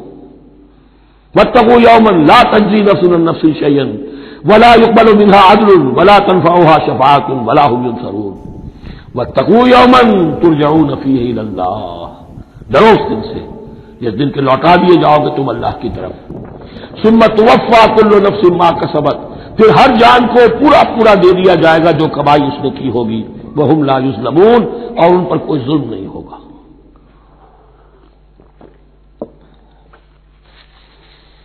اب یہ قرآن مجید کی طویل ترین آیت آ رہی ہے، آیت دین. کوئی قرض کا معاملہ ہے، کوئی قرض کا معاملہ ہے کہ آپ نے کسی کو قرض دیا، یا کوئی کاروباری معاملہ ہے، اشتراک ہے اس میں کہ جو بھی ہوگا بعد میں نتائج نکلیں گے. ان سب کے بارے میں حکم ہے کہ لکھ لیا کرو. ہم کیا کرتے ہیں قرض دیتے ہوئے، اب دوست ہے، بھائی ہے، عزیز ہے، کیا لکھوانا، اس سے کیا کہے گا، اعتماد نہیں. کاروبار شروع ہو گیا، زبانی باتیں کر لی، اس کے بعد رو رہے، چیخ رہے، چلا رہے. جو حدیث میں آتا ہے کہ اللہ تعالیٰ 3 قسم کے لوگوں کی فریاد سنتا ہی نہیں. ایک وہ جو قرض دیتے ہوئے یا کوئی معاملہ کرتے ہوئے لکھواتا تو ہے نہیں اور بعد میں روتا. ایک وہ کہ جو اپنی بیوی کے ہاتھوں تنگ بھی ہے اور شکوہ بھی کرتا ہے، شکایت بھی کرتا ہے، فریاد بھی کرتا ہے، طلاق نہیں دیتا. اللہ نے راستہ کھولا ہوا تمہارے لیے، تو اللہ ویسے لوگوں کی فریاد نہیں سنتا. تیسرا مجھے یاد نہیں. یا ایھا الذین آمنوا اذا تداینتم بدین الی اجل مسمى فاکتبوہ، اے اہل ایمان جب بھی تم کوئی معاملہ کرو قرض کا ایک وقت معین تک کے لیے، تو وقت معین ہونا چاہیے، یہ قرض دے رہے کب واپس ہوگا، فاکتبوہ تو اس کو لکھ لیا کرو۔ یہ فعل امر ہے، الامر للوجوب، واجب ہے یہ۔ وَلْيَكْتُبْ بَيْنَكُمْ كَاتِبٌ بِالْعَدْلِ، اور چاہیے کہ کوئی لکھنے والا تمہارے مابین عدل کے ساتھ، لکھنے والا کوئی ڈنڈی نہ مار جائے، انہیں بھی چاہیے کہ وہ صحیح صحیح لکھے۔ وَلَا يَأْبَ كَاتِبٌ أَن يَكْتُبَ كَمَا عَلَّمَهُ اللَّهُ فَلْيَكْتُبْ، اور کسی بھی شخص کو جسے اللہ نے سکھایا ہوا ہے کتابت لکھنے کا کام، تو اس کو انکار نہیں کرنا چاہیے لکھنے سے، اللہ نے اسے یہ علم دیا ہے، اسے چاہیے کہ لکھ دے، اس لیے کہ اس معاشرے میں پڑھے لکھے لوگ تو بہت کم ہوتے تھے۔ اب بھی یہ ہوتا ہے، عرائض نویس وغیرہ ہوتے ہیں، وثیقہ نویس ہوتے ہیں، پیسے دے کے ان کو جو لکھواتے ہیں، لیکن اگر کوئی وثیقہ نویس جو بے ایمانی کرے اور لکھنے میں کوئی کمی کر جائے تو جو جس کے اوپر ذمہ داری ہے اسے نقصان پہنچ جائے گا۔ وَلْيَكْتُبْ بَيْنَكُمْ كَاتِبٌ بِالْعَدْلِ، اور چاہیے کہ لکھنے والا تمہارے مابین انصاف کے ساتھ لکھے۔ وَلَا يَأْبَ كَاتِبٌ أَن يَكْتُبَ كَمَا عَلَّمَهُ اللَّهُ فَلْيَكْتُبْ، اور نہ انکار کرے کوئی لکھنے والا اس سے کہ وہ لکھے جیسے اللہ نے اسے سکھایا ہے، تو لکھنا چاہیے۔ وَلْيُمْلِلِ الَّذِي عَلَيْهِ الْحَقُّ، لکھتے وقت املا وہ کرائے جس کے ذمے رقم آ رہی ہے، جس پر حق آ رہا ہے، علیہ الحق، وہ لکھوائے، جس کا مال ہے وہ نہ لکھوائے، جس پر ذمہ داری آ رہی ہے وہ لکھوائے، جو میں کیا ذمہ داری لے رہا ہوں۔ وَلْيَتَّقِ اللَّهَ رَبَّهُ، اور اللہ سے ڈرتا رہے اپنے رب سے، وَلَا يَبْخَسْ مِنْهُ شَيْئًا، اور لکھوانے میں اس میں سے کوئی شے کم نہ کر دے۔ فَإِنْ كَانَ الَّذِي عَلَيْهِ الْحَقُّ سَفِيهًا، اب اگر وہ جو مقروض ہے، جو قرض لے رہا ہے، جس کے ذمے کوئی ذمہ داری آ رہی ہے، وہ ناسمجھ ہے یا بوڑھا ہے، ضعیف ہے، اور لا يستطيع ان يمل، یا اس کے اندر یہ اتنی صلاحیت نہیں ہے کہ املا کرا سکے، یہاں املا کے معنی میں ہے، ہوا فَلْيُمْلِلْ وَلِيُّهُ بِالْعَدْلِ، تو اگر وہ نہیں املا کرا سکتا تو اس کا کوئی ولی ہو، اس کا کوئی وکیل ہو، اس کا کوئی اٹارنی ہو، وہ اس کی طرف سے اس کو لکھوائے۔ وَاسْتَشْهِدُوا شَهِيدَيْنِ مِن رِجَالِكُمْ، یہ ایک آیت چل رہی ہے ابھی، پورے رکوع کے اوپر ایک آیت پھیلی ہوئی ہے، سوائے آخر میں تھوڑا سا حصہ دوسری آیت آئے گی۔ وَاسْتَشْهِدُوا شَهِيدَيْنِ مِن رِجَالِكُمْ، اور گواہ بنا لیا کرو دو اپنے مردوں میں سے، فَإِن لَّمْ يَكُونَا رَجُلَيْنِ، اور اگر دو مرد دستیاب نہ ہو، فَرَجُلٌ وَامْرَأَتَانِ، تو ایک مرد اور دو عورتیں، مِمَّن تَرْضَوْنَ مِنَ الشُّهَدَاءِ، اور وہ بھی دونوں کے نزدیک مقبول ہوں شہداء، کہ ہاں دونوں کو اعتماد ہے ان پر۔ اب یہ جو سوال آ گیا کہ ایک مرد کی جگہ دو عورتیں، دو مرد یا پھر ایک مرد کا ہونا تو لازم ہو گیا، محض عورت کی گواہی نہیں چلے گی، لیکن اس کا آیا مسئلہ تو ہر قسم کے معاملے کا ہے یا قرض اور مالی معاملات میں وثیقہ نویسی کا، یہ ایک علیحدہ مسئلہ ہے، یہ تو باتیں پھر فقہا کے یہاں تفصیل سے ملتی ہیں، لیکن یہ مسئلہ موجود ہے کہ دو مرد، اور اگر دو مرد دستیاب نہ ہو تو ایک مرد اور دو عورتیں، تو سوال تو پیدا ہو گیا کہ کیا عورت کی گواہی عادی ہے؟ ان تضل احداہما فتذکر احداہما الاخری، مبادا ان میں سے کوئی ایک بھول جائے تو یاد کرا دے دوسری۔ عقلی سوال پیدا ہو گیا، کیا مرد نہیں بھول سکتا؟ کیا جواب ہے اس کا؟ جواب یہ ہے کہ واقعتاً اللہ تعالی نے عورت کے اندر نسیان کا مادہ زیادہ رکھا ہے۔ الا یعلم من خلق وهو اللطیف الخبیر، کیا وہی نہ جانے گا جس نے پیدا کیا ہے؟ اس نے پیدا کیا ہے، وہ جانتا ہے۔ نسیان کا مادہ کیوں زیادہ رکھا یہ بھی سمجھ لیجیے، عقلی بات ہے، منطقی بات ہے۔ She has to play the role of number 2، اسے مرد کے تابع رہنا ہے، جو نمبر 2 ہوتا ہے اس کے اوپر اس کے کبھی احساسات کے اوپر، کبھی جذبات کے اوپر کوئی نہ کوئی کوفت، کوئی قدورت آتی ہے، اور اس میں اللہ تعالیٰ نے ان کا سیفٹی والو رکھا ہوا، بھول جانا، اگر بھولنا نہ ہو، یاد بازی عذاب ہے یارب، چھین لے مجھ سے حافظہ میرا، یہ نسیان جو ہے یہ بھی ایک بہت بڑی نعمت ہے، ورنہ تو کوئی صدمہ دل سے اتری نا، کوئی غصہ کبھی ختم ہوئی نا، تو بھولنے کا معاملہ یہ سیفٹی ویلو اللہ نے عورت میں زیادہ رکھا ہے، اس لیے کہ اسے مرد کے تابع ہو کر رہنا ہے، اور جب تابع ہو کر رہنا ہے تو اسے زیادہ اس کے احساسات پہ، جذبات پر زیادہ مواقع آئیں گے کہ اس کو کچھ دک پہنچے، اس کے لیے یہ سیفٹی ویلو کے نسیان ہے، یہ زیادہ رکھ دیا گیا ہے۔ ان تضل احداہما فتذکر احداہما الاخری. اب یہ کہ اگر یہ بات سمجھ میں نہ آتی تب بھی اللہ کا حکم ہے ماننا ہے. اگر فکس کیپٹل اور فلوئڈ کیپٹل کا فرق سمجھ میں نہیں آتا تب بھی بے حلال ہے ربا حرام ہے. اللہ خیر صلی اللہ احل اللہ البیع وحرم الربا. لیکن اگر حکمت سمجھ میں آ جائے تو نور علی نور. ولا یأبى الشهداء اذا ما دعوا. اور نہ انکار کریں گواہ جب کہ ان کو بلایا جائے. اب گواہی کے لیے بلایا جائے تو گواہ نہیں آ رہے, نخرہ کر رہے, نہیں, ان کو آنا چاہیے. ومن اسلم ممن كتم شهادة من اللہ ہے, جو اللہ کی کوئی گواہی جو ہے اگر چھپائی ہے تو بہت بڑا ظلم ہے. ولا تسأموا, اور اس سے تھکو مت, کسل مت کرو, سستی مت کرو, ان تکتبوہ, کہ تم لکھو اسے صغیرا اور کبیرا, چاہے چھوٹا معاملہ ہو چاہے بڑا ہو, الی اجلہ, وقت معین کے لیے. اتنا قرض دے رہا ہوں, اتنے وقت میں آپ نے مجھے لوٹانا ہے. اس کے بعد آپ بڑھا سکتے ہیں, آپ دیکھ سکتے ہیں, اسے مزید مہلت دے سکتے ہیں. ایسے ہی حالات ہے تو آپ معاف بھی کر سکتے ہیں. لیکن یہ کہ جب لکھنا ہے, حکم دیا جا رہا ہے, تو اس میں اجل معین ہو, الی اجلہ, اور اس میں چھوٹے بڑے کی تفریق نہ کرو, چاہے چھوٹا مسئلہ بڑا لکھ لو. ذالکم اقسط عند اللہ, یہ اللہ کے نزدیک بھی زیادہ مبنی بر انصاف ہے. واقوم للشہادہ, اور گواہی کے لیے زیادہ قوی ہوگا اور زیادہ درست ہوگا. لکھی ہوئی شے ہوگی تو اب معاملہ جو ہے بہت واضح رہے گا, ورنہ زبانی یادداشت کے اندر کہیں کہیں جو ہے تعبیر ہی میں فرق ہو جاتا. وعدنا اللہ ترتابوا, اور یہ اس کے بہت قریب ہے کہ تم بھولو گے نہیں. الا ان تکون تجارۃ حاضرۃ تدیرونھا, الا یہ کہ کوئی لین دین ہو, تجارت ہو جو حاضر ہوتی ہے دست بدست. آپ نے سودا لیا, اس نے پیسے دے دیے, اب کیش بھی وہ دے دیجئے یہ آپ دینا چاہیں تو, ورنہ یہ شریعت میں لازم نہیں ہے. اگر ایسا دست بدست کا معاملہ ہے تو پھر یہ ہے کہ وہ تو ہو گیا ایکسچینج, وہ مال جو ہے دکاندار نے مال دیا, آپ نے پیسے دے دیے, اس کے لکھنے کی ضرورت نہیں ہے. الا ان تکون تجارۃ حاضرۃ تدیرونھا بینکم, تو اگر وہ تجارت ہو کہ نقد تمہاری چلتی ہے, آپس میں لین دین ہو رہا ہے, فلیس علیکم جناح الا تکتبوھا, تو کوئی حرج نہیں ہے تم پر کہ اسے نہ لکھو. واشهدوا اذا تبایعتم, اور گواہ بنا لیا کرو جب کوئی مستقبل کا سودا کرو. یہ بیع سلم جو ہوتی ہے یہ مستقبل کا سودا ہے, قرض کا سودا ہے. بیع سلم بھی ایک طرح کا قرض ہے. آج آپ طے کرتے ہیں کسی شخص سے, کسی کاشتکار سے, زمیندار سے, کہ اگلا موسم جو آئے گا فصل کا, گیہوں کی فصل کا, تو اتنے روپے من کے حساب سے 500 من گندم میں آپ سے لوں گا. یہ بیع سلم کہلاتی ہے, اور اس میں لازم ہے کہ پوری قیمت ابھی ادا کر دیں. لیکن اس میں بھی کہ اس وقت آپ کو اتنی گندم دینی ہے, اس کو لکھوا لو اور اس پر 2 گواہ بنا لو.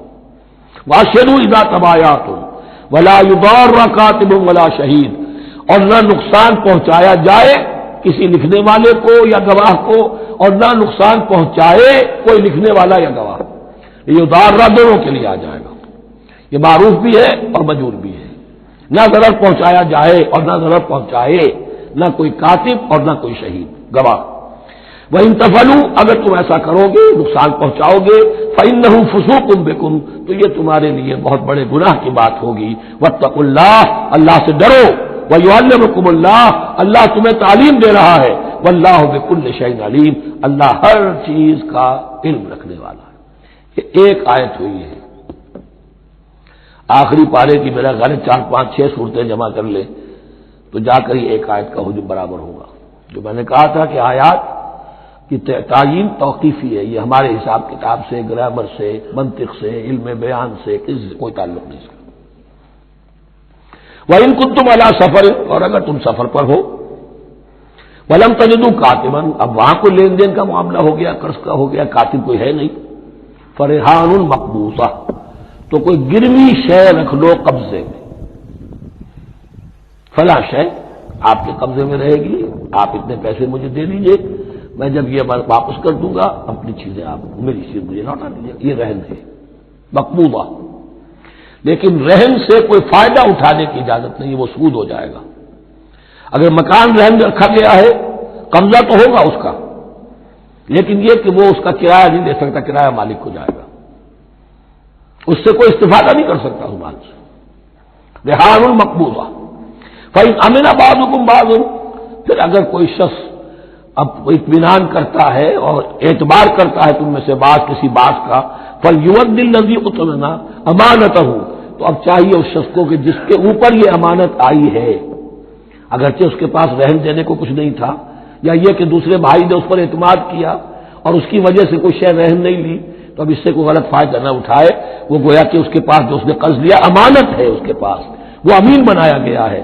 فَلْيُؤَدِّ الَّذِي اؤْتُمِنَ أَمَانَتَهُ، کہ اپنی امانت واپس لوٹائے، وَلْيَتَّقِ اللَّهَ رَبَّهُ، اور ڈرے اللہ سے جو اس کا رب ہے، وَلَا تَكْتُمُوا الشَّهَادَةَ، اور دیکھو گواہی کو چھپایا نہ کرو، وَمَن يَكْتُمْهَا فَإِنَّهُ آثِمٌ قَلْبُهُ، اور جو کوئی گواہی کو چھپائے گا تو اس کا دل گناہ میں مبتلا ہو جائے گا، دل داغدار ہو گیا تو رہ کیا گیا۔ وَاللَّهُ بِمَا تَعْمَلُونَ عَلِيمٌ، اور جو کچھ تم کر رہے ہو اللہ اسے جانتا ہے۔ اللہ کے فضل و کرم سے آخری رکوع پر ہم پہنچ گئے، اور یہ بڑا ایک یوں سمجھئے 3 آیتوں پر مشتمل رکوع ہے، جیسے کہ وہ رکوع جو ہم نے پڑھا تھا جس میں آیت الکرسی 4 آیتیں ہیں وہ، اور یوں کہا جا سکتا ہے کہ یہ 2 رکوع ایک دوسرے کے بالکل بالمقابل ہیں اپنی عظمت میں اور مقام میں۔ آیت الکرسی کی جگہ یہاں ایک دعا کی آیت ہے، جامع ترین دعا جو آئے گی آخری آیت میں، للہ ما فی السماوات و ما فی الارض۔ اکثر و بیشتر آپ دیکھیں گے سورتوں کے اختتام پر یہ الفاظ پھر آتے ہیں، اللہ ہی کا ہے جو کچھ بھی ہے آسمانوں اور زمین میں، وَإِن تُبْدُوا مَا فِي أَنفُسِكُمْ أَوْ تُخْفُوهُ، اور جو کچھ تمہارے دلوں میں ہے خواہ تم اسے ظاہر کرو خواہ چھپاؤ، یحاسبکم بہ اللہ، اللہ تم سے محاسبہ کر لے گا، تمہاری نیتیں اس کے علم میں ہے۔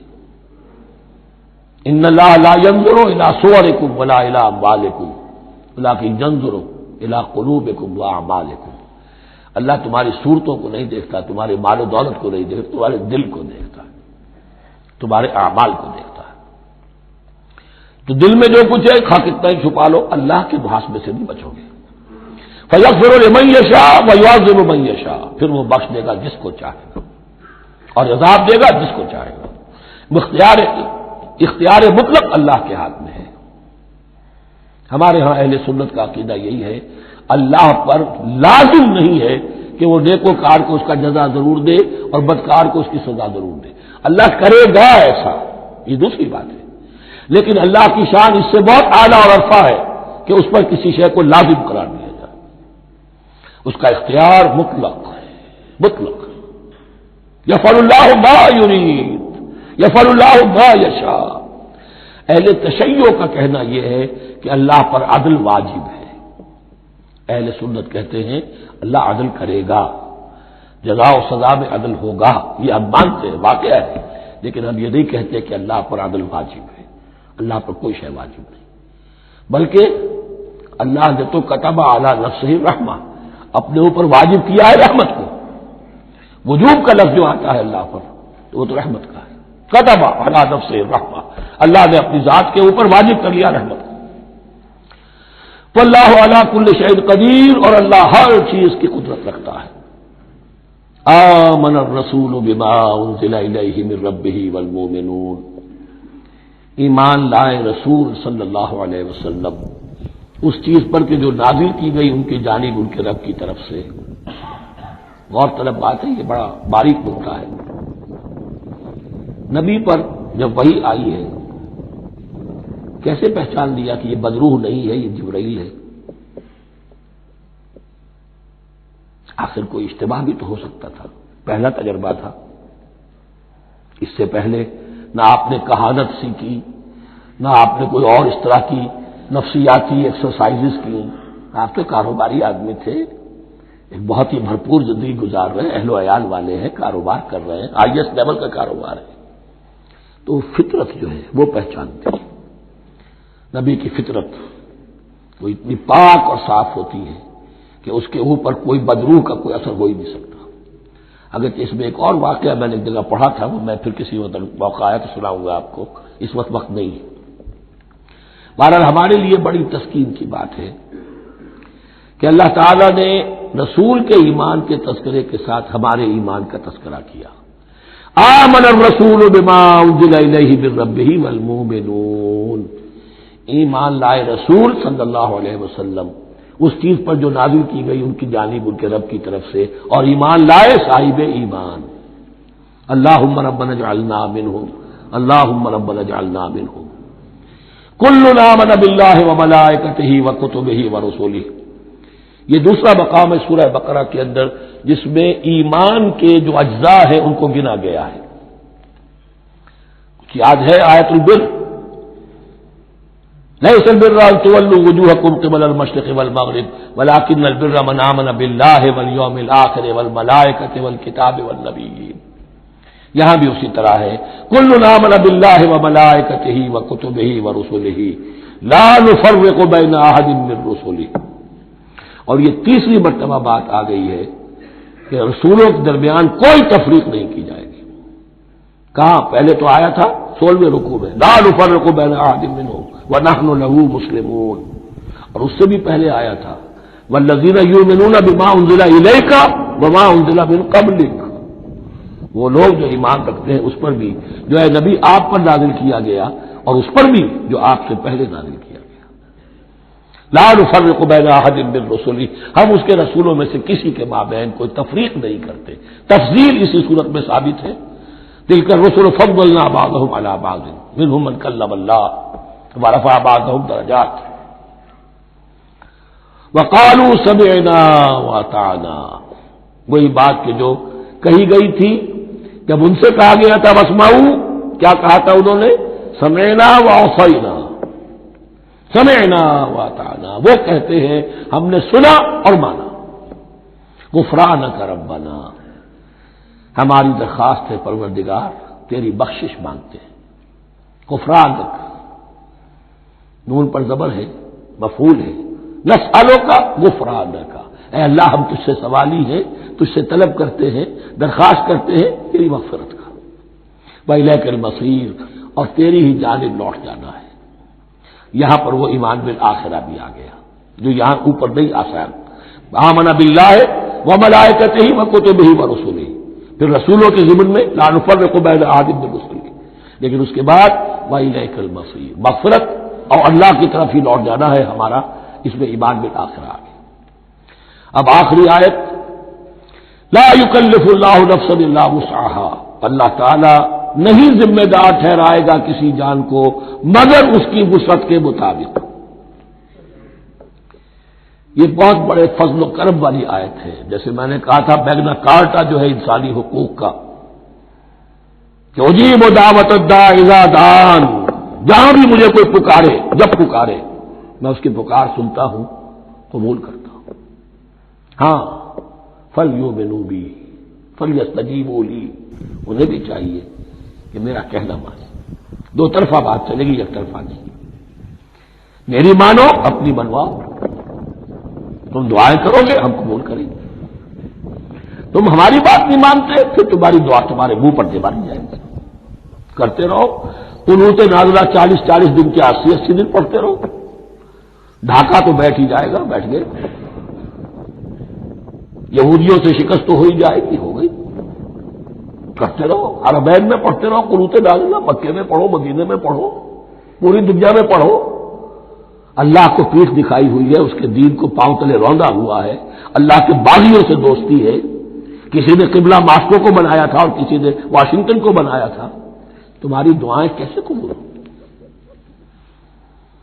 لیکن یہ جو آیت ہے یہ اس اعتبار سے بہت بڑی رحمت کی آیت ہے کہ اللہ تعالیٰ کے ہاں وہ اندھے کی لاٹھی والا معاملہ نہیں ہے کہ تمام انسانوں سے محاسبہ ایک ہی سطح پر ہو۔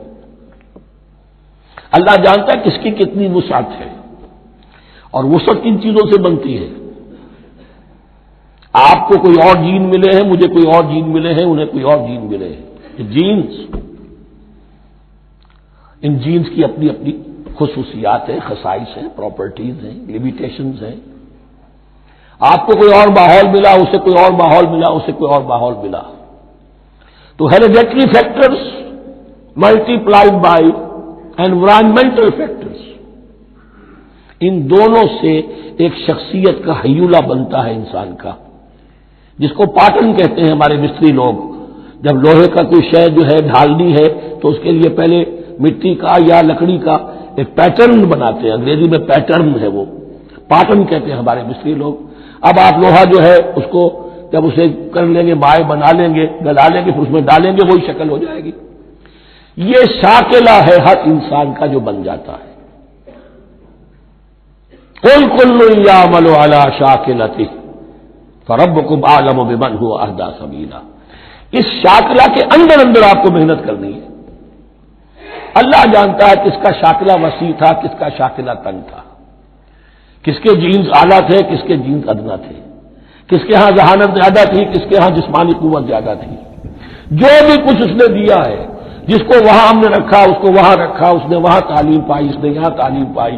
جو بھی انوائرمنٹل فیکٹرز آئے ہیں، جو بھی جینیٹک فیکٹرز آئے ہیں، سب اللہ کے علم میں ہے. ان سب کو منحوظ رکھ کے اللہ حساب دے گا. جو شاکلہ ہم نے تمہیں دیا تھا اس میں تم نے کیا کیا. ایک شخص کے اندر فرض کیجئے استعداد ہی ہے 20 درجے کی استعداد ہے، اس نے فرض کیجئے 18 درجے کام کر دیا، کامیاب ہو گیا. کسی میں استعداد 100 درجے کی تھی، اس نے 50 درجے کیا، ناکام ہو گیا. حالانکہ کمیت کے اعتبار سے 50 درجے زیادہ ہے 18 درجے سے، لیکن یہ 18 درجے کا کام وہ کر رہا ہے جس کے اندر استطاعت تھی ہی 20 کی، یا 18 ہی کی تھی، اس نے پوری کر دی. اور 50 درجے والا وہ جس کو اللہ نے دے رکھی تھی 1000 کی استطاعت، اس کا وہ 50 بیکار ہو گیا. تو اللہ تعالیٰ کا محاسبہ جو ہے انڈیویجول ہے. اس لیے فرمایا گیا کلہم آتی ہے یوم القیامت فردا. ان میں سب لوگ اس دن قیامت کے دن سب آئیں گے اکیلے اکیلے، تنہا تنہا. ہر ایک کا حساب ہوگا وہاں، اور ہر ایک کا حساب ہوگا لا یکلف اللہ نفسا الا وسعها. اللہ ذمہ دار نہیں ٹھہرائے گا کسی بھی جان کو مگر اس کی وسعت کے مطابق. البتہ اس کا ایک ریورس ہے. ہوتا کیا ہے، ہم سمجھتے ہیں دنیا میں تو بھاگ دوڑ کر رہے ہیں اور دین اجی ہمارے اندر تو استطاعت دین کے کام کی صلاحیت ہی نہیں ہے. دنیا میں دیکھیں بڑے کامیاب تیزی کے ساتھ دوڑ رہے ہیں، کامیاب پر کامیاب. یہ دین ہمارے اندر تو استطاعت نہیں ہے، استعداد ہی نہیں ہے، کیا کریں. یہ دھوکہ ہے، سیلف ڈسپشن ہے. استعداد اور استطاعت کے بغیر اور صلاحیت اور ذہانت کے بغیر دنیا میں بھی آپ کما نہیں سکتے، محنت نہیں کر سکتے، کوئی نتائج حاصل نہیں کر سکتے. یہ دھوکہ اپنے آپ کو نہ دیجیے. یہ ہے جو کچھ کر سکتے ہو کیجیے، کھودیے اپنی شخصیت کو، کھود کر جو نکال سکتے ہو نکال دیجیے. ہاں آپ نکال سکیں گے اتنا ہی جتنا آپ کے اندر ودیت ہے، زیادہ کہاں سے لے آئیں گے. اور اللہ نے کس میں کیا ودیت کیا ہے وہ جانتا ہے. اس کا حساب لینا جو ہے محاسبہ وہ اس پر ہے کہ جو اس نے تمہیں دیا ہے. لا، اور یہ مضمون قرآن مجید میں 5 مرتبہ آیا ہے بہت اہمیت کے ساتھ. لا یکلف اللہ نفسا الا وسعها لها ما کسبت وعلیہا ما اکتسبت. اسی جان کے لیے ہے جو اس نے کمایا، اور اس کے اوپر وبال بنے گا جو اس نے برائی کمائی. لیکن لام اور اعلی، لہا ما کسبت، جو بھی اس نے نیکی کمائی اس کے حق میں ہے، اس کے لیے ہے، اس کا اجر ملے گا، ثواب ملے گا. اور جو بدی کمائی وہ اس پر وبال بنے گا، اسی کے لیے اس کو سزا ملے گی، اسی کے حوالے سے. اب وہ آخری دعا آ گئی، جامع ترین اور عظیم ترین دعا ہے قرآن مجید کی. ربنا لا تؤاخذنا ان نسینا او اخطانا. اہل ایمان کے راستے پر، عمل صالح کے راستے پر مقدور بھر، امکان بھر اپنی شخصیت کے کونوں کھجروں میں سے بھی نکال کر، اپنی ریزیڈول انرجیز کو بھی نکال کر اللہ کی راہ میں لگا لیں. لیکن اس کے بعد بھی کوئی غرہ نہ ہو، کوئی غرور نہ ہو، کوئی اپنی محنت پر، اپنی نیکی پر، اپنی کمائی پر، اپنے کارناموں پر کہیں انسان دھوکہ نہ کھا جائے.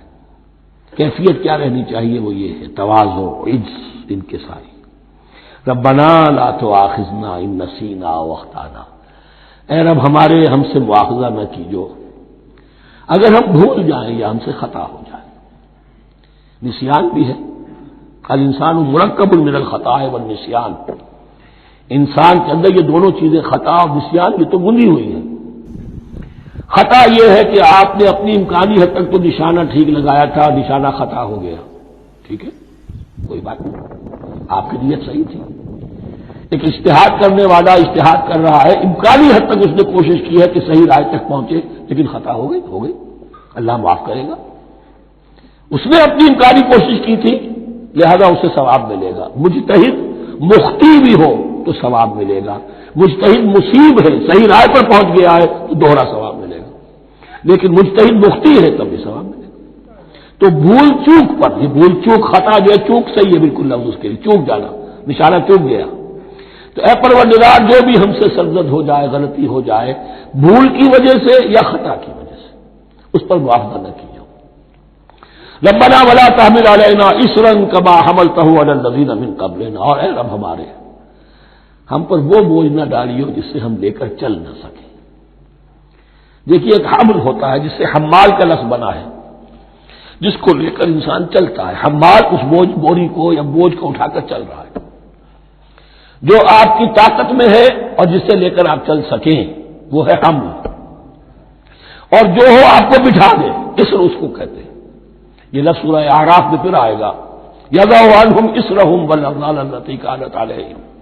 حضور کی شان یہ بھی تھی کہ انہوں نے لوگوں کے بوجھ جو ان کی طاقت سے بڑھ کر تھے ان کے کندھوں سے اتار دیے۔ ربنا ولا تحمل علینا اصرا کما حملته علی الذین من قبلنا، اے اللہ تو نے بڑے بڑے بھاری بوجھ ہم سے پہلے لوگوں پر ڈالے۔ شریعت بھی پہلے بھاری تھی، بہت سے معاملات ہم نے دیکھ لیے، روزہ ہمارے لیے کتنا آسان کر دیا گیا، رات کو نکال دیا روزے سے، کہہ دیا خاص طور پہ کھاؤ پیو ضرور، سحری ضرور کرو، تسحروا فإن فی السحور برکہ، کتنی آسانی ہے۔ رات میں تعلق زن و شو کی اجازت ہے، وہاں ان کے روزے میں چپ بھی تھا، چپ بھی رہو، نہ کھاؤ نہ پیو، نہ تعلق زن و شوق، نہ گفتگو، تو آسانی کی ہے۔ ان کے ہاں یوم سبت کا حکم تھا اتنا سخت، کوئی کام نہیں کرو گے۔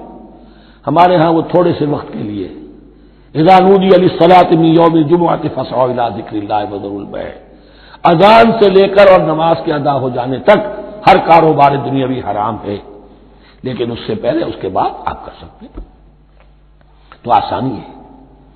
ربنا ولا تحمل علینا اصرا کما حملته علی الذین من قبلنا ربنا ولا تحملنا ما لا طاقۃ لنا به، اور اے رب ہمارے، ہم پر وہ بوجھ نہ عائد کیجو، ہم پر ڈالیو جس کی کہ ہمارے اندر طاقت نہ، واعف عنا، ہم سے درگزر فرماتا رہے، ہمیں معاف کرتا رہے، واغفر لنا، اور ہمیں بخشتا رہے۔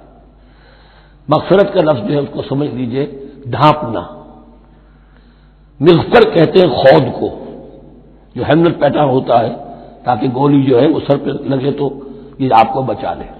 مغفر خود پہنتے تھے تلوار کے وار سے سر کو بچانے کے لیے، سر کو ڈھانپا ہوا مغفر سے، تو گناہ کو اللہ تعالیٰ اپنی رحمت سے ڈھانپ دے۔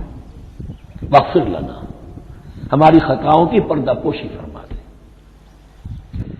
ورحمنا، اور ہم پر رحم فرما، انت مولانا، تو ہمارا مولا ہے، والی ہے، ہمارا پشت پناہ ہے، مددگار ہے۔ اللہ ولی الذین آمنوا یخرجہم من الظلمات الی النور فانصرنا علی القوم الکافرین، بس ہماری مدد فرما کافروں کے مقابلے میں۔ انہی الفاظ پر وہ دعا ختم ہوئی تھی جو طالوت کے ساتھیوں نے کی تھی علیہ الصلوۃ والسلام۔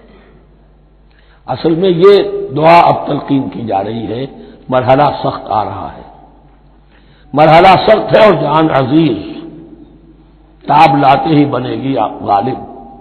اب وہ مرحلہ آ رہا ہے، اس کے لیے تیار ہو جاؤ۔ یہ سارا حصہ جو ہے در حقیقت یہ تمہید ہے غزوہ بدر کی۔ بارک اللہ لی ولکم فی القرآن العظیم ونفعنی وإیاکم بالآیات والذکر الحکیم۔